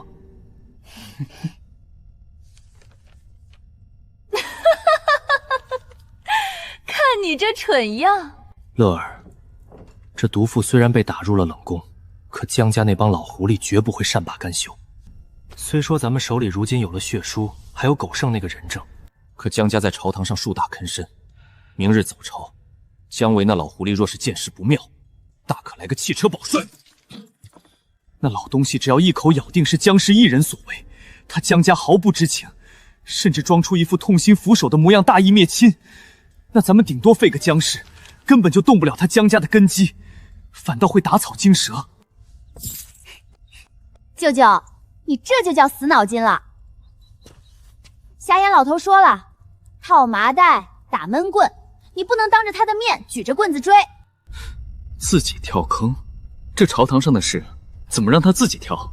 你得先挖个大坑，让他自己乐颠颠的跳进去，然后从外面把土给埋死。明儿早朝，你们几个大人先装怂，就当没找着那个带血的破布条。嘿嘿，你就让那个什么姜老头把尾巴翘到天上去，让他当着大伙的面拍着胸脯打包票，说他家闺女是全天下最心善的好人。等他把全家的脑袋都给压上了，以为十拿九稳能逼你收回成命的时候，咱们再冷不丁的把这铁证还有我小弟狗剩的人证狠狠砸在他那张老脸上，这就叫拉着全家一起死。等他们自己把退路全堵死了，那姜老头家里比这还要大10倍的金山银山可全得归咱们了。蓉儿这招套麻袋打闷棍用在朝堂上，那可就是包庇死罪欺君罔上的诛九族大。皇兄，既然姜维非要弃车保帅，那咱们明日就顺水推舟，让他自己跳出来，把他们姜家满门老小的脑袋全跟着毒妇拴在同一根绳子上。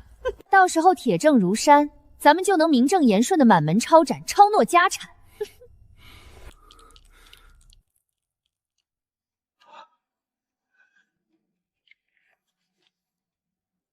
相爷，塌天大祸啊！凤鸾宫被御林军围得连只苍蝇都飞不出去，宫里的暗桩拼死只传出这几个字：皇上深夜下旨废后，娘娘已被打入冷宫。纸上说，长公主面圣，身边只带了一个小叫花子，外加一个破木头箱子。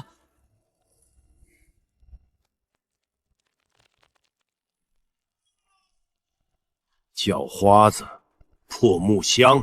相爷，算算日子，当年万安寺那桩事正好过去10多年，那小叫花子还有那个破木箱，莫不是当年咱们处理掉的太医或稳铺留下了什么要命的把柄？皇上既然敢把娘娘打入冷宫，这就说明他们手里攥着硬茬子了。相爷，当断不断，反受其乱啊！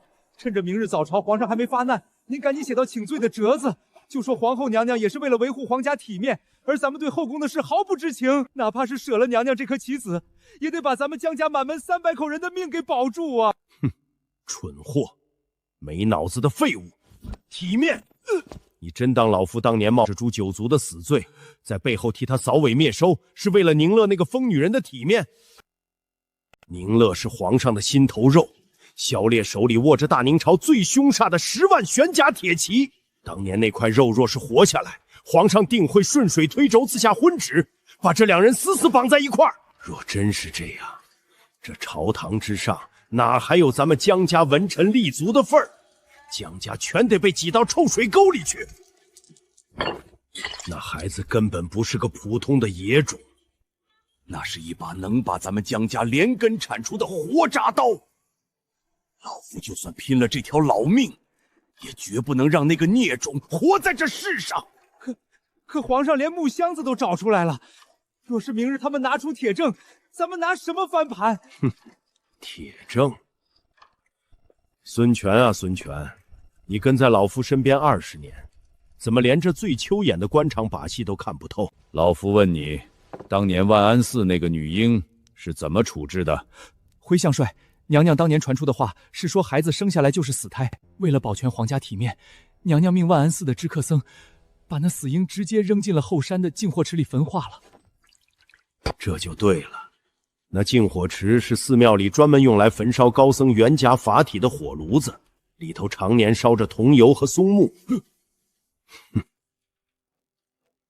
哪怕是一头刚杀300斤大肥猪扔进去，半个时辰也能烧成一把灰。更何况是一个刚生下来连巴掌大小都没有的死胎。死人还能从炉灰堆里复生不成？依老夫看，宁乐今晚带进宫的那个要饭花子，根本就不是什么流落街头的皇嗣，那是皇上和宁乐为了消我江家的权，狗急跳墙，随便从大街上抓来假货。好一招狸猫换太子，好一招敲山震虎。皇上是手里没有真凭实据，想拿个假货和一个破箱子诈老夫，他是指望着老夫自乱阵脚，主动写下请罪折子，逼老夫自己把江氏的后位拱手让出来。哼，想诈老夫，做他的春秋大梦。孙权，去给老夫研墨。相爷，您这是要写什么？老夫要写一道声泪俱下、死谏逼宫的折子。哼哼，皇上不是想诈老夫吗？那明日早朝，老夫偏不认罪，老夫要反客为主。明日，老夫要逼着皇上，当着文武百官的面，把那个随便找来的小叫华子带上大殿验明正身。只要那小叫华子拿不出皇家血脉的铁证，老夫就当众戳穿他们这出下3联的骗局。到时候皇室颜面扫地，皇上落个偏听偏信、逼害发妻的昏君骂名，长公主更是个混淆皇室血脉的千古罪人。相爷高明啊！相爷这招将计就计，简直是釜底抽薪。只要证明那小叫花子是个假货，皇上和长公主就是搬起石头砸了自己的脚。皇上驾到！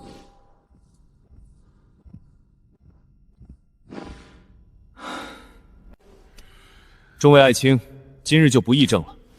昨夜后宫出了点乱子，皇后江氏德行有亏，难以服众。朕已下旨，褫夺其凤印，暂居冷宫思过。行了，今日就退朝吧，朕乏了。皇上慢走，老臣有本要奏。老臣要告长公主宁乐伙同市井泼皮，伪造皇嗣，令皇后蒙受不白之意。姜维，你休要在此胡言乱语！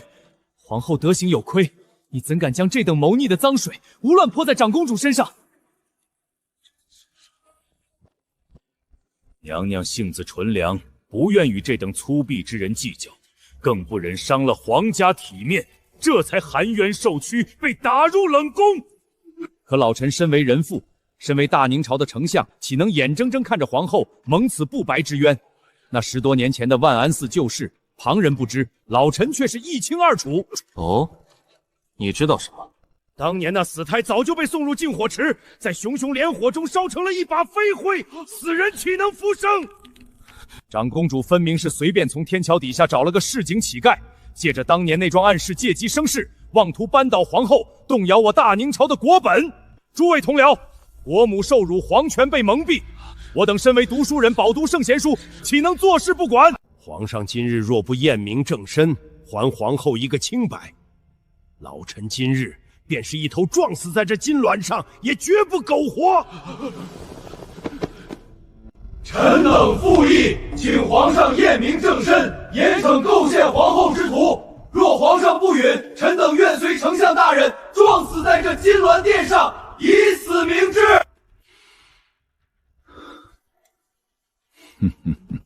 反了，反了！你们这是要造反吗？朕是天子，朕说皇后有罪，她就是有罪。皇上，老臣知道您偏爱长公主，但老臣今日愿以我江家满门300口老小的项上人头，皇后娘娘清清白白，绝未谋害过半个皇嗣。若长公主真能拿出那小叫花子是皇家血脉的铁证，若皇后娘娘真干了那等伤天害理的暗杀事，老臣愿受千刀万剐。江家满门300口，甘愿领满门抄斩之刑，绝无半句怨言。姜维，你当真要如此吗？老臣毒誓已发，若皇上拿不出铁证，还请皇上立刻下旨诛杀妖言惑众的长公主，以谢天下。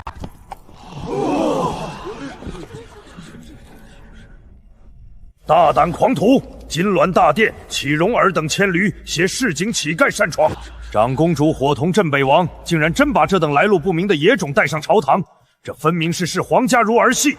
老臣恳请皇上即刻下旨，将这假冒皇嗣的小畜生乱棍打死，以正视听。请皇上严惩，以正视听。财神爹，别动刀子，血溅在地上，还得让太监洗，费水。老树皮，你这嘴一扎一合的，吐出来的酸腐气，比城南沤了半个月的烂菜叶要熏人。你说谁是假货？我看你才是老糊涂了。读圣贤书读的脑子里全是豆腐渣。你这满口污言秽语的小杂种，你可知这是什么地方？老夫今日定要引经据典，扒了你这假货的皮！引你个大头鬼的经！看去！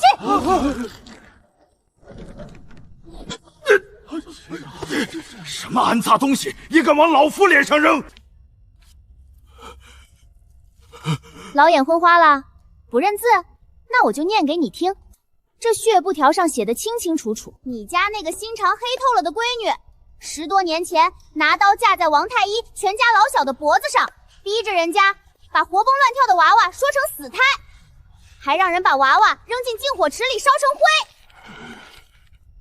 这上面还按着那个倒霉太医的红手印呢，你瞪大你的狗眼看仔细了。一派胡言，这定是伪造的。单凭一张不知从哪儿找来的破布，就想给当朝皇后定罪？当年的接生太医早就死了，死无对证。你们这是随便找人模仿了笔记，故意捏造的伪证。哦，死无对证。萧烈，把人带上来，给咱们的丞相大人好好认认脸。老大救命啊！这大殿里金光闪闪的，晃得我眼晕。出息，没见过金子啊！老树皮，你不是要活口吗？这大鼻涕土叫狗剩，就是那个被你闺女逼死的王太医的亲孙子。当年王太医为了留下铁证，把这血布条和那张脉案死死藏在药箱底下的夹层里，让这小子带着逃命。对，那木头箱子是我爷爷拼死塞给我的。我爷爷临死前说，那是大宁朝长公主生下活胎的铁证，让我死也不能丢。皇上明鉴啊，草民一家几10口，全被皇后娘娘派去的黑衣人给灭门了。不，就算这血书和脉案是真的，那也只能证明长公主当年生了个活胎。天下小叫花子多如牛马，谁能证明这大街上随便拉来的小乞丐就是这脉案上写的那个婴孩？你们这分明是随便找了个替身，想要栽赃嫁祸。替身是吧？老叔公，您是宗族里辈分最高的，劳烦您老人家受个累，拿着王太医留下的这份脉案，好好给咱们丞相大人核对核对。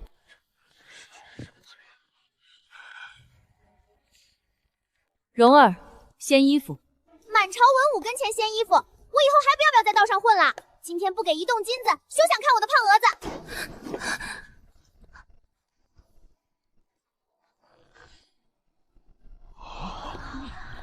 老叔公，您念，大声的念给丞相大人听听。脉章记，长公主诞下女婴，母女平安。女婴后腰有紫色展翅蝴蝶胎记1块。错不了，分毫不差呀，皇上。这脉案上记的跟这孩子身上的胎记一模一样，这孩子确确实就是当年长公主生下的那块肉啊！不，这不是真的。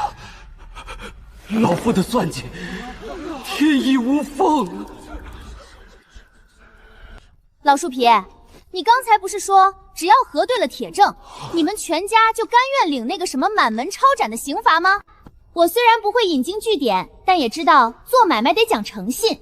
你这么大个官儿，说话可不能像放屁一样呀！喂，老树皮，醒醒！吐2口血就想装死赖账啊？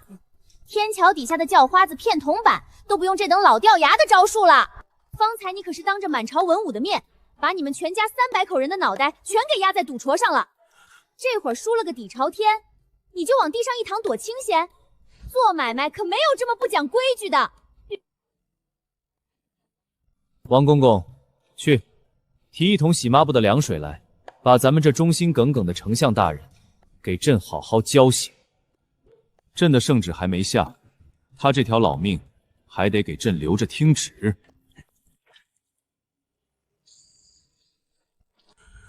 丞相醒了。方才爱卿那股子要撞珠子死谏的壮烈劲头去哪儿了？朕可是听得清清楚楚。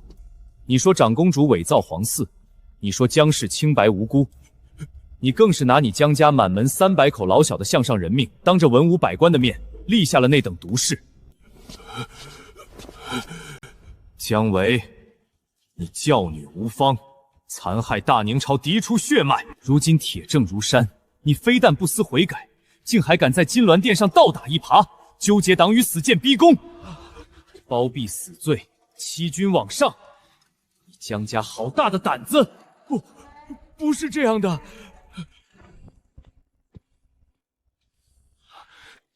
既然丞相拿满门老小作保，朕若是不惩处你，岂不成了辜负你这一片忠心的昏君？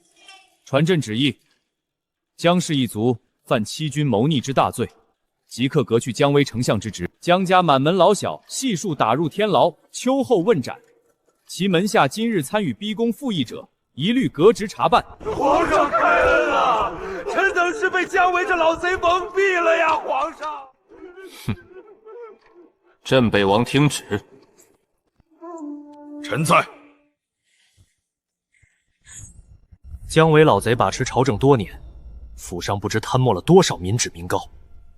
朕命你即刻率领5000玄甲军，包围丞相府，给朕查抄姜家全族家产，连一片瓦一根草都别给这老贼留下。那什么，萧烈啊，如今国库空虚，这北边的军饷还欠着一截，这抄走出来的真金白银、房契地契，定是一笔庞大的数目。这么着吧，抄没的家产一半直接装箱拉进国库，充盈内督。至于剩下的那一半嘛，长公主的亲闺女这些年流落在外，受尽了委屈和惊吓。长公主这当娘的也是日夜揪心，身子骨熬得奇弱得很。这剩下的一半产却存放在长公主府，全当是朕给长公主母女俩压压惊的汤药费了。皇兄圣明，臣妹这几年痛失骨肉，夜夜哭湿枕头，确实落下了心口疼的毛病。这姜家一半的家产，虽然不够赔臣妹这16年掉的眼泪，但也勉强能买几副补药了。王公公，你旨。长公主之女流落民间16年，今日更是当朝揭穿奸逆，替皇家洗血沉冤，居功至伟。朕今日便封她为大宁朝正一品郡主。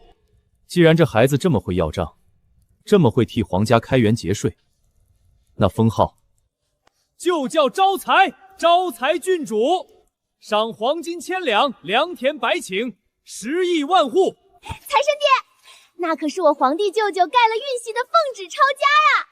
点兵，快点兵，我要去进货了。哈哈，得令，爹这就带你去进货。来人，传本王的军令，调5000玄甲军，套上拉草的铁皮大车，给老子把丞相府围个水泄不通。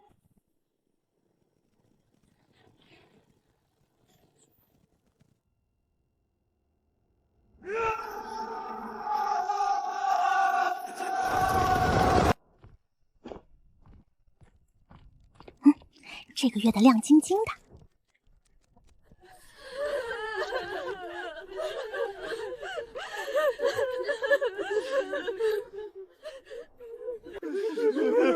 号什么丧？都给我闭嘴！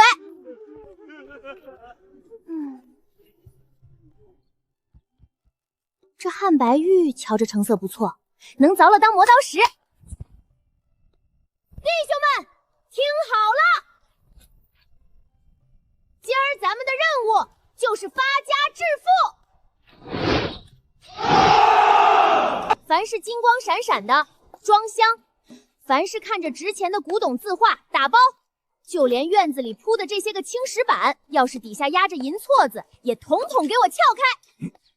还愣着干嘛？手快有，手慢无！今天谁要是敢给姜老头剩下一根草，我就扣他3个月的饷银。都听见郡主发的话没？手脚麻利点儿，凡是喘气的都赶到院子里蹲着，凡是不喘气带泛光的，全给老子搬空！住手！你个败家玩意儿，你砸他干嘛？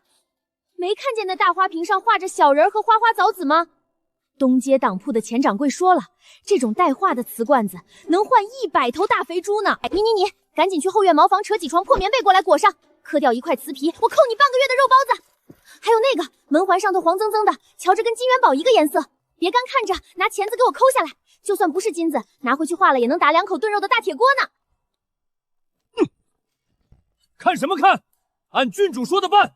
我闺女说抠下来，你们就得连门缝里的木头渣子都给老子刮干净，少1文钱的进项，老子拿你们试问。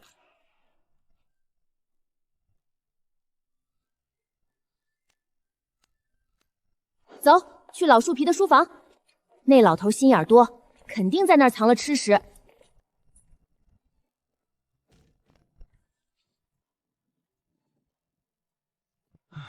王爷、郡主，这书房里干净得很，连个碎银子都没搜出来，全是些破书烂纸。破书烂纸，你们懂个屁！天桥底下的瞎眼老头活着的时候，为了抢半本缺了页的破书，能跟城隍庙的叫花子打出脑浆子。老头说了，京城里的达官贵人脑子都有病，就爱花大价钱买这种带字的烂纸，全给我装箱，这都是能卖大钱的玩意儿，回头全拉去当铺换烤全羊。老树皮这人心肠黑，好东西肯定不敢放在明面上。天桥底下那些讨饭的老鬼，就爱在破庙的墙上挖个空堂，用来藏讨来的白面馒头。这老头肯定也用这招。就这儿，财神爹，拿你的大铁剑把这块砖给我撬了。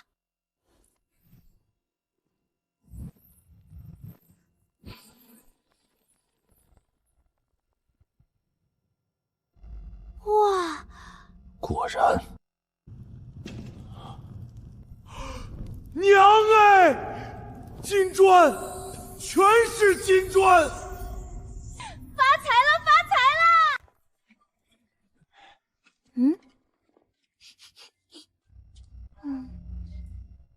郡主，这地方臭烘烘的，姜老贼总不能把钱藏屎盆子里吧？你们懂个棒槌！越是这种安扎地方，越没人愿意来搜。给我把这地砖砸了！啊，乖乖，这老东西比国库还趁钱啊！这叫灯下黑，这老狐狸的钱闻着都透着一股子黑心肠的臭水沟味儿。真卑王，你不能这么干啊！这园子里的花草都是御赐的，你这是要抄家还是要灭门啊？抄家和灭门有啥区别？反正是要砍头掉脑袋的买卖，留着这些花花草草给你们盖坟头用啊！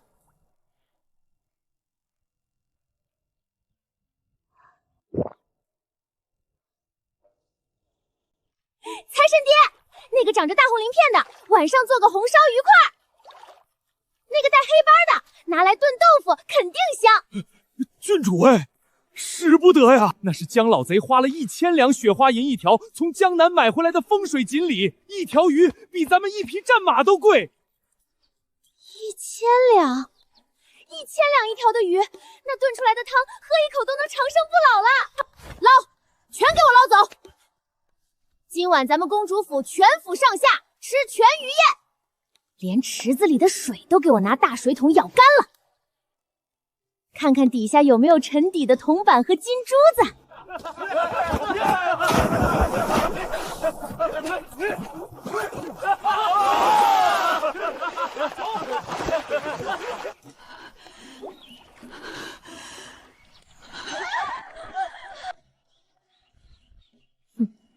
这光溜溜的石头瞧着圆润，搬走搬走，回去给公主府铺个茅房的道，免得下雨天滑倒。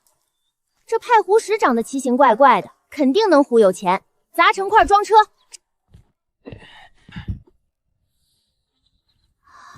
这木头结实，拿回去给我当尿盆的底座正好，坐在上面拉屎肯定舒坦。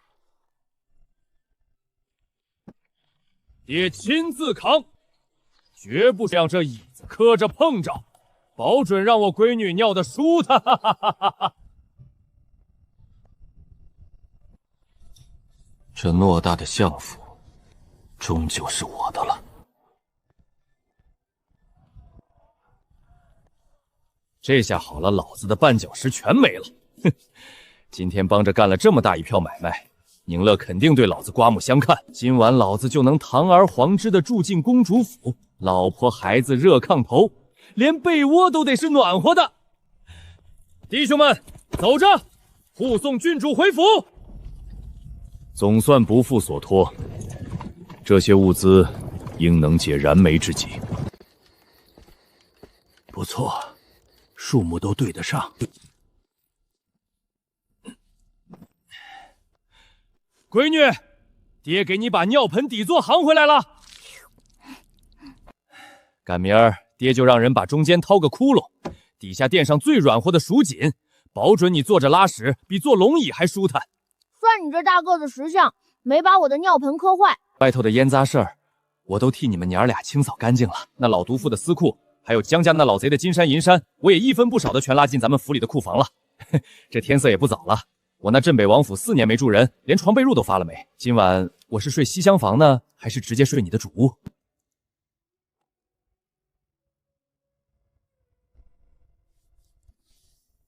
睡主屋，西厢房也成，我不挑地方，只要能守着你们娘俩。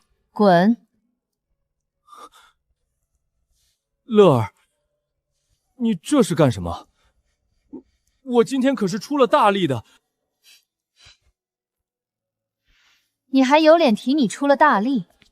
外头的垃圾是扫干净了，现在该算算咱们俩之间的内部烂账了。当年你这狗东西占完便宜，提上裤子跑的连个鬼影子都找不着。本宫一个人怀胎10月，在万安寺那个连鬼都不生蛋的地方，把半条命都搭进去了。这么多年来，你让本宫的骨肉在街头要饭，跟野狗抢食。如今你帮着抄了个家，干了半天搬运的苦力，就想把这笔抛妻弃女的烂账给一笔勾销，做你的春秋大梦。本宫这里不收留吃白食的叫花子，更不收留提上裤子就不认账的渣男。乐儿，我当年是真的不知道。财神爹，这我可是爱莫能助了。来人，给本宫把这个碍眼的粗挑轰出去！打今儿起，没有本宫的手令，他要是敢踏进公主府大门半步，直接放府里的狼狗咬断他的腿！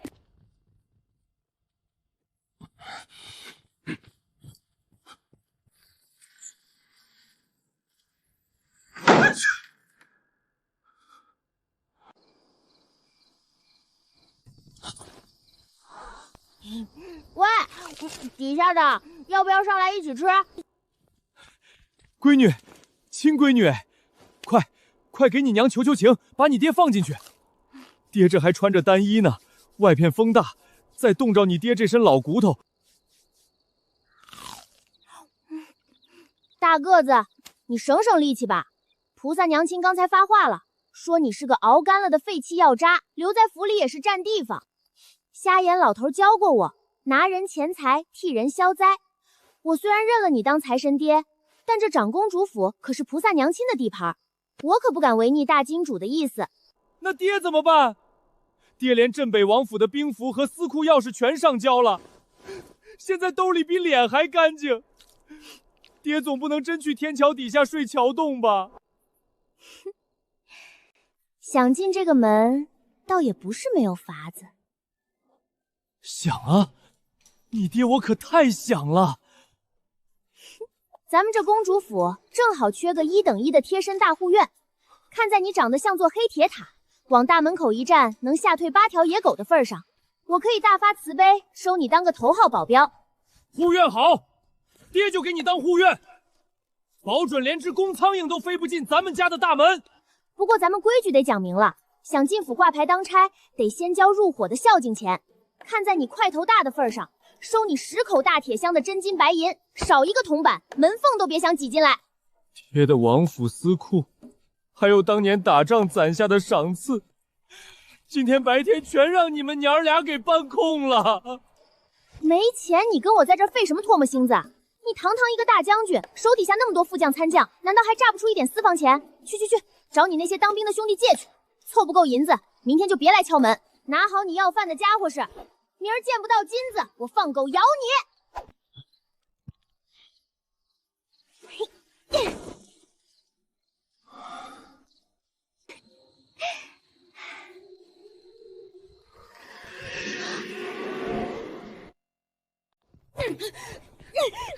放肆！哪个不长眼的敢动我？小郡主得罪了，长公主殿下发了死话，今晚就是蜕下一层皮来，也得把您身上衣服换下来。不行，我打死也不行！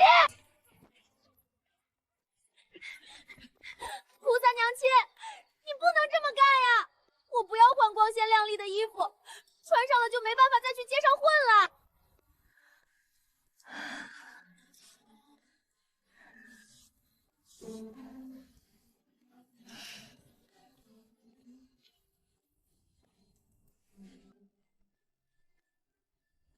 洗得干干净净，香喷喷的出来，这盘肘子就是你的夜宵。要是今晚洗不干净，本宫现在就把这盘肉倒进后院的狗盆里，顺便把你和你那头大红毛驴关一个圈里。今晚你就陪着它啃干草去吧。洗，我自己洗还不行吗？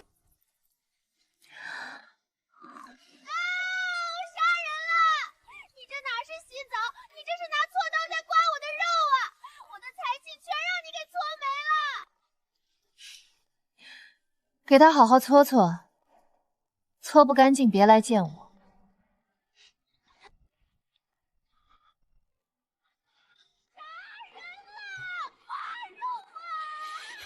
老子的亲闺女，这帮没轻没重的老奴才，那可是细皮嫩肉的小娃娃，怎么能下死手呢？这要是搓破了一块皮，老子非得进去把你们的手都给剁了不可！什么人？敢大半夜趴在长公主府的墙头上偷窥！快来人，拿长枪来，把那淫贼给我捅下来！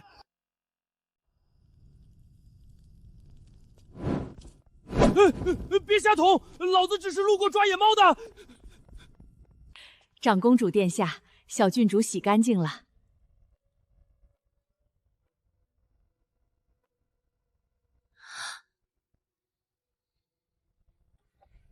乖乖。这要不是亲眼看着洗出来的，本宫都不敢信，这世上竟真有这么标致的美人儿。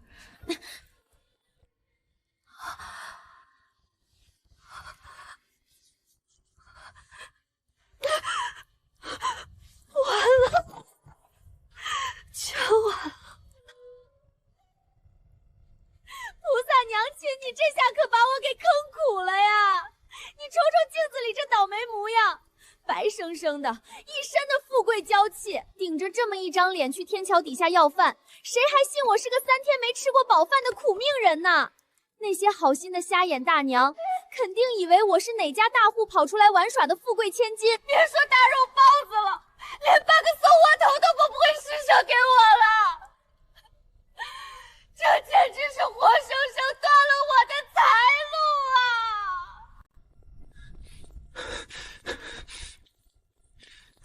没钱，老子手底下那帮副将，哪个靴腰子里没藏着几张私房银票？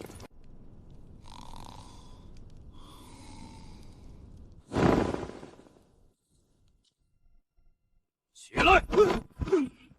嫡媳，北麻子摸赢了。杀个屁！是老子把你藏在靴子底、枕头缝还有裤腰带里的私房钱，全给老子掏出来！王爷，您大半夜的不睡觉，跑来抢末将的私房钱干啥？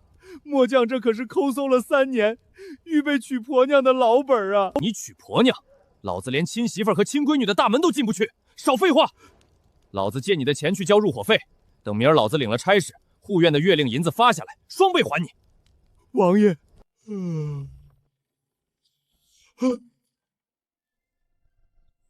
劳烦福伯通传一声。就说新来投奔的1等护院萧烈，带着入伙的孝敬钱，来找小主子挂牌当差了。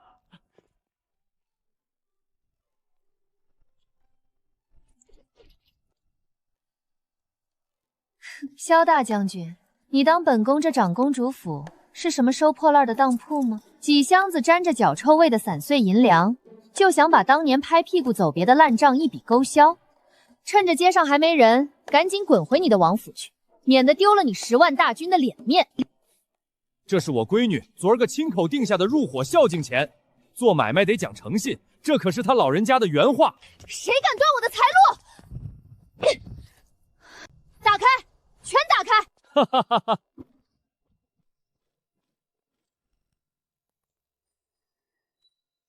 这都是真的。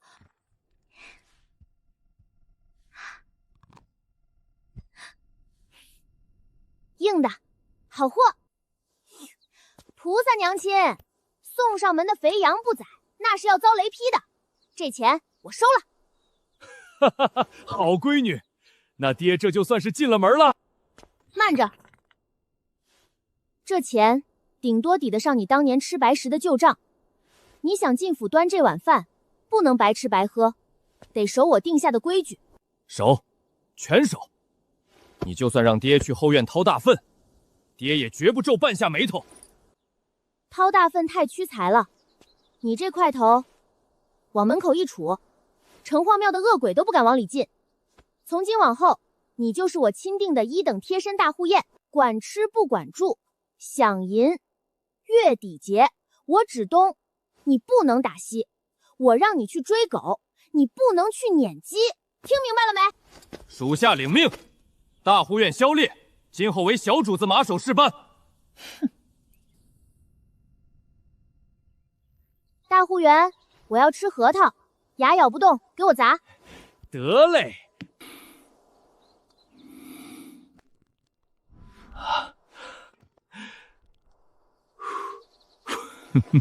来，小主子，张嘴。啊！不错不错，回头去柴房劈柴，肯定也是把好手。皇帝陛下，外臣此番前来，特意带来一件我北蛮国耗时10年，用天外陨铁打造的至宝。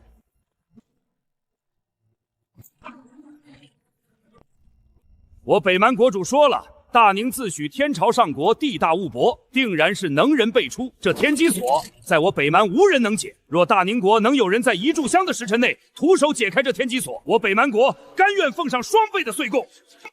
哼！可若连个破铁疙瘩都解不开，那便说明大宁根本不配受我北蛮的岁贡。今年的岁贡不仅全免，还得反赐我北蛮10铜黄金，以安抚我等使臣受疆的心弦。众位爱卿，谁愿出面替朕解了这蛮帮的锁头？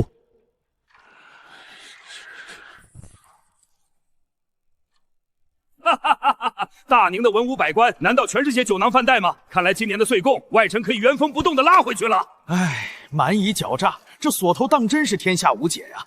皇上，为了两国邦交，不如就赏他们些金银吧。皇帝舅舅，底下那个蛮子是不是不想给咱们交保护费啊？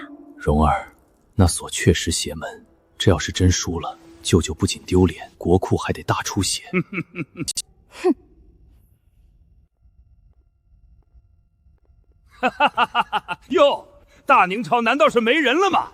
竟然派个女子来解这天机锁？哈哈哈哈哈！天外云铁，这破铁片子吹的倒是挺唬人。渣爹，在，闺女有何吩咐？把你的大铁片子借我一用。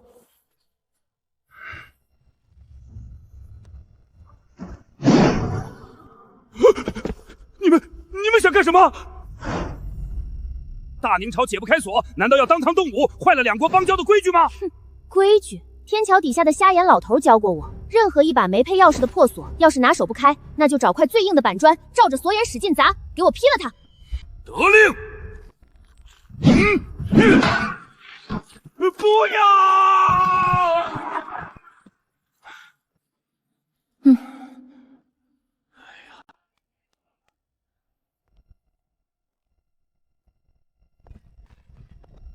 解不开的死结，一刀劈了不就完了？蛮横无礼！大宁皇帝，你们毁我北蛮至宝，还纵容一个女子在朝堂上撒野！外臣定要将此事如实禀报我国主。大宁朝若不给出个交代，我北蛮铁骑定会再次扣关。皇上，镇北王和郡主鲁莽行事，毁坏邦交至宝，此乃大罪啊！恳请皇上降罪，以安抚北蛮使臣。交代。既然使臣大人非要算算这笔账，那本宫就好好跟你掰扯掰扯。惹了我大宁的小郡主，你今天还能站着走出这扇大门吗？长公主，你这话是什么意思？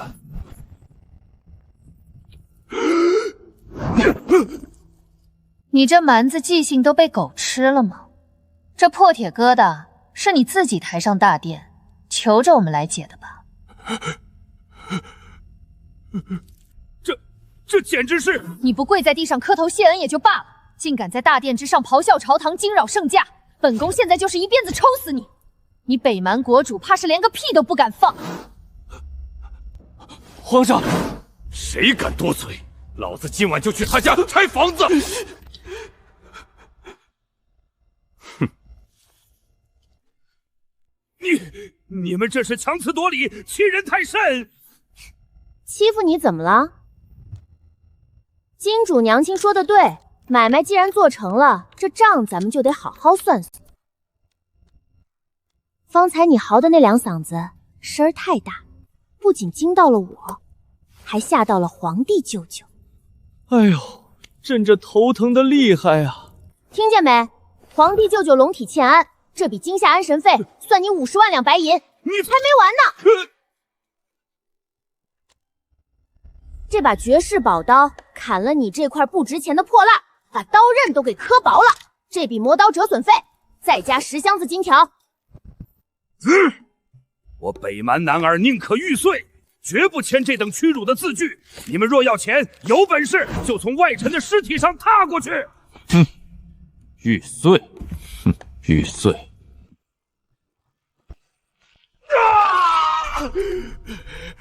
在老子面前拔刀，你算老几？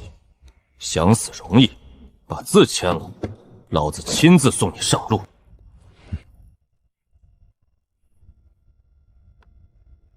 王公公，拿下去，让北蛮使臣画押。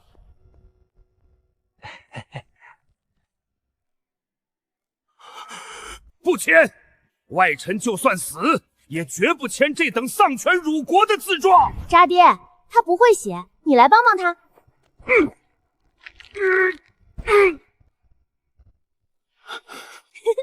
成了，皇帝舅舅，我把账收回来了。明儿你得让御膳房给我加2个大肘子。哈哈哈哈！好，加，赏你吃10个大肘子。耶！你们这帮土匪！使臣大人惊吓过度，把使臣大人抬回四方馆，好生休息。这妖孽不除，咱们这帮老臣永无宁日。李大人放心，您二位既然已经与我北蛮合作，我们自然要替您把这绊脚石给拔了。借着大人您暗中递出来的风声，咱们的探子早就把消息摸得透透的了。明日午时，长公主要去东街闹市巡查对账，我们早就在那里布下了天罗地网。管他什么镇北王长公主，明日那街头便是那妖孽的葬身之地。闺女，前头那家栗子糕出锅了，爹去给你排队买2包。买什么买？你兜里还有几个子儿啊？你当了我的头号大护员，这还没干满1天活呢，你就想乱花钱，门儿都没有。得令，护员萧烈全听小主子的，不乱花钱，全给闺女攒着买肉吃。小贵人，买串糖葫芦吧。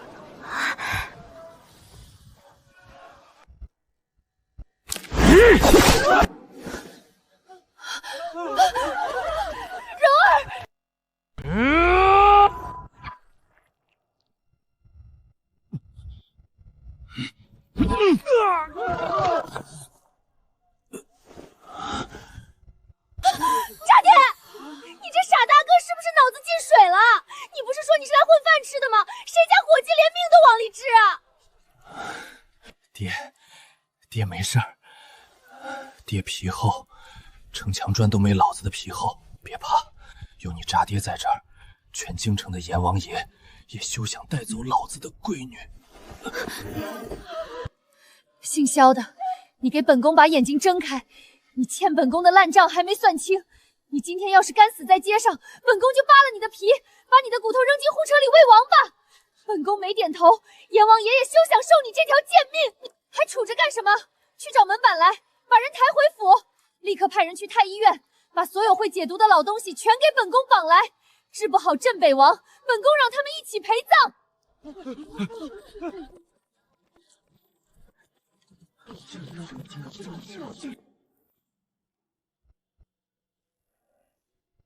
好一个江家！前几日没把你们赶尽杀绝，今日倒是上赶着来送死了。敢动我的老爹，江家，你们给我等着！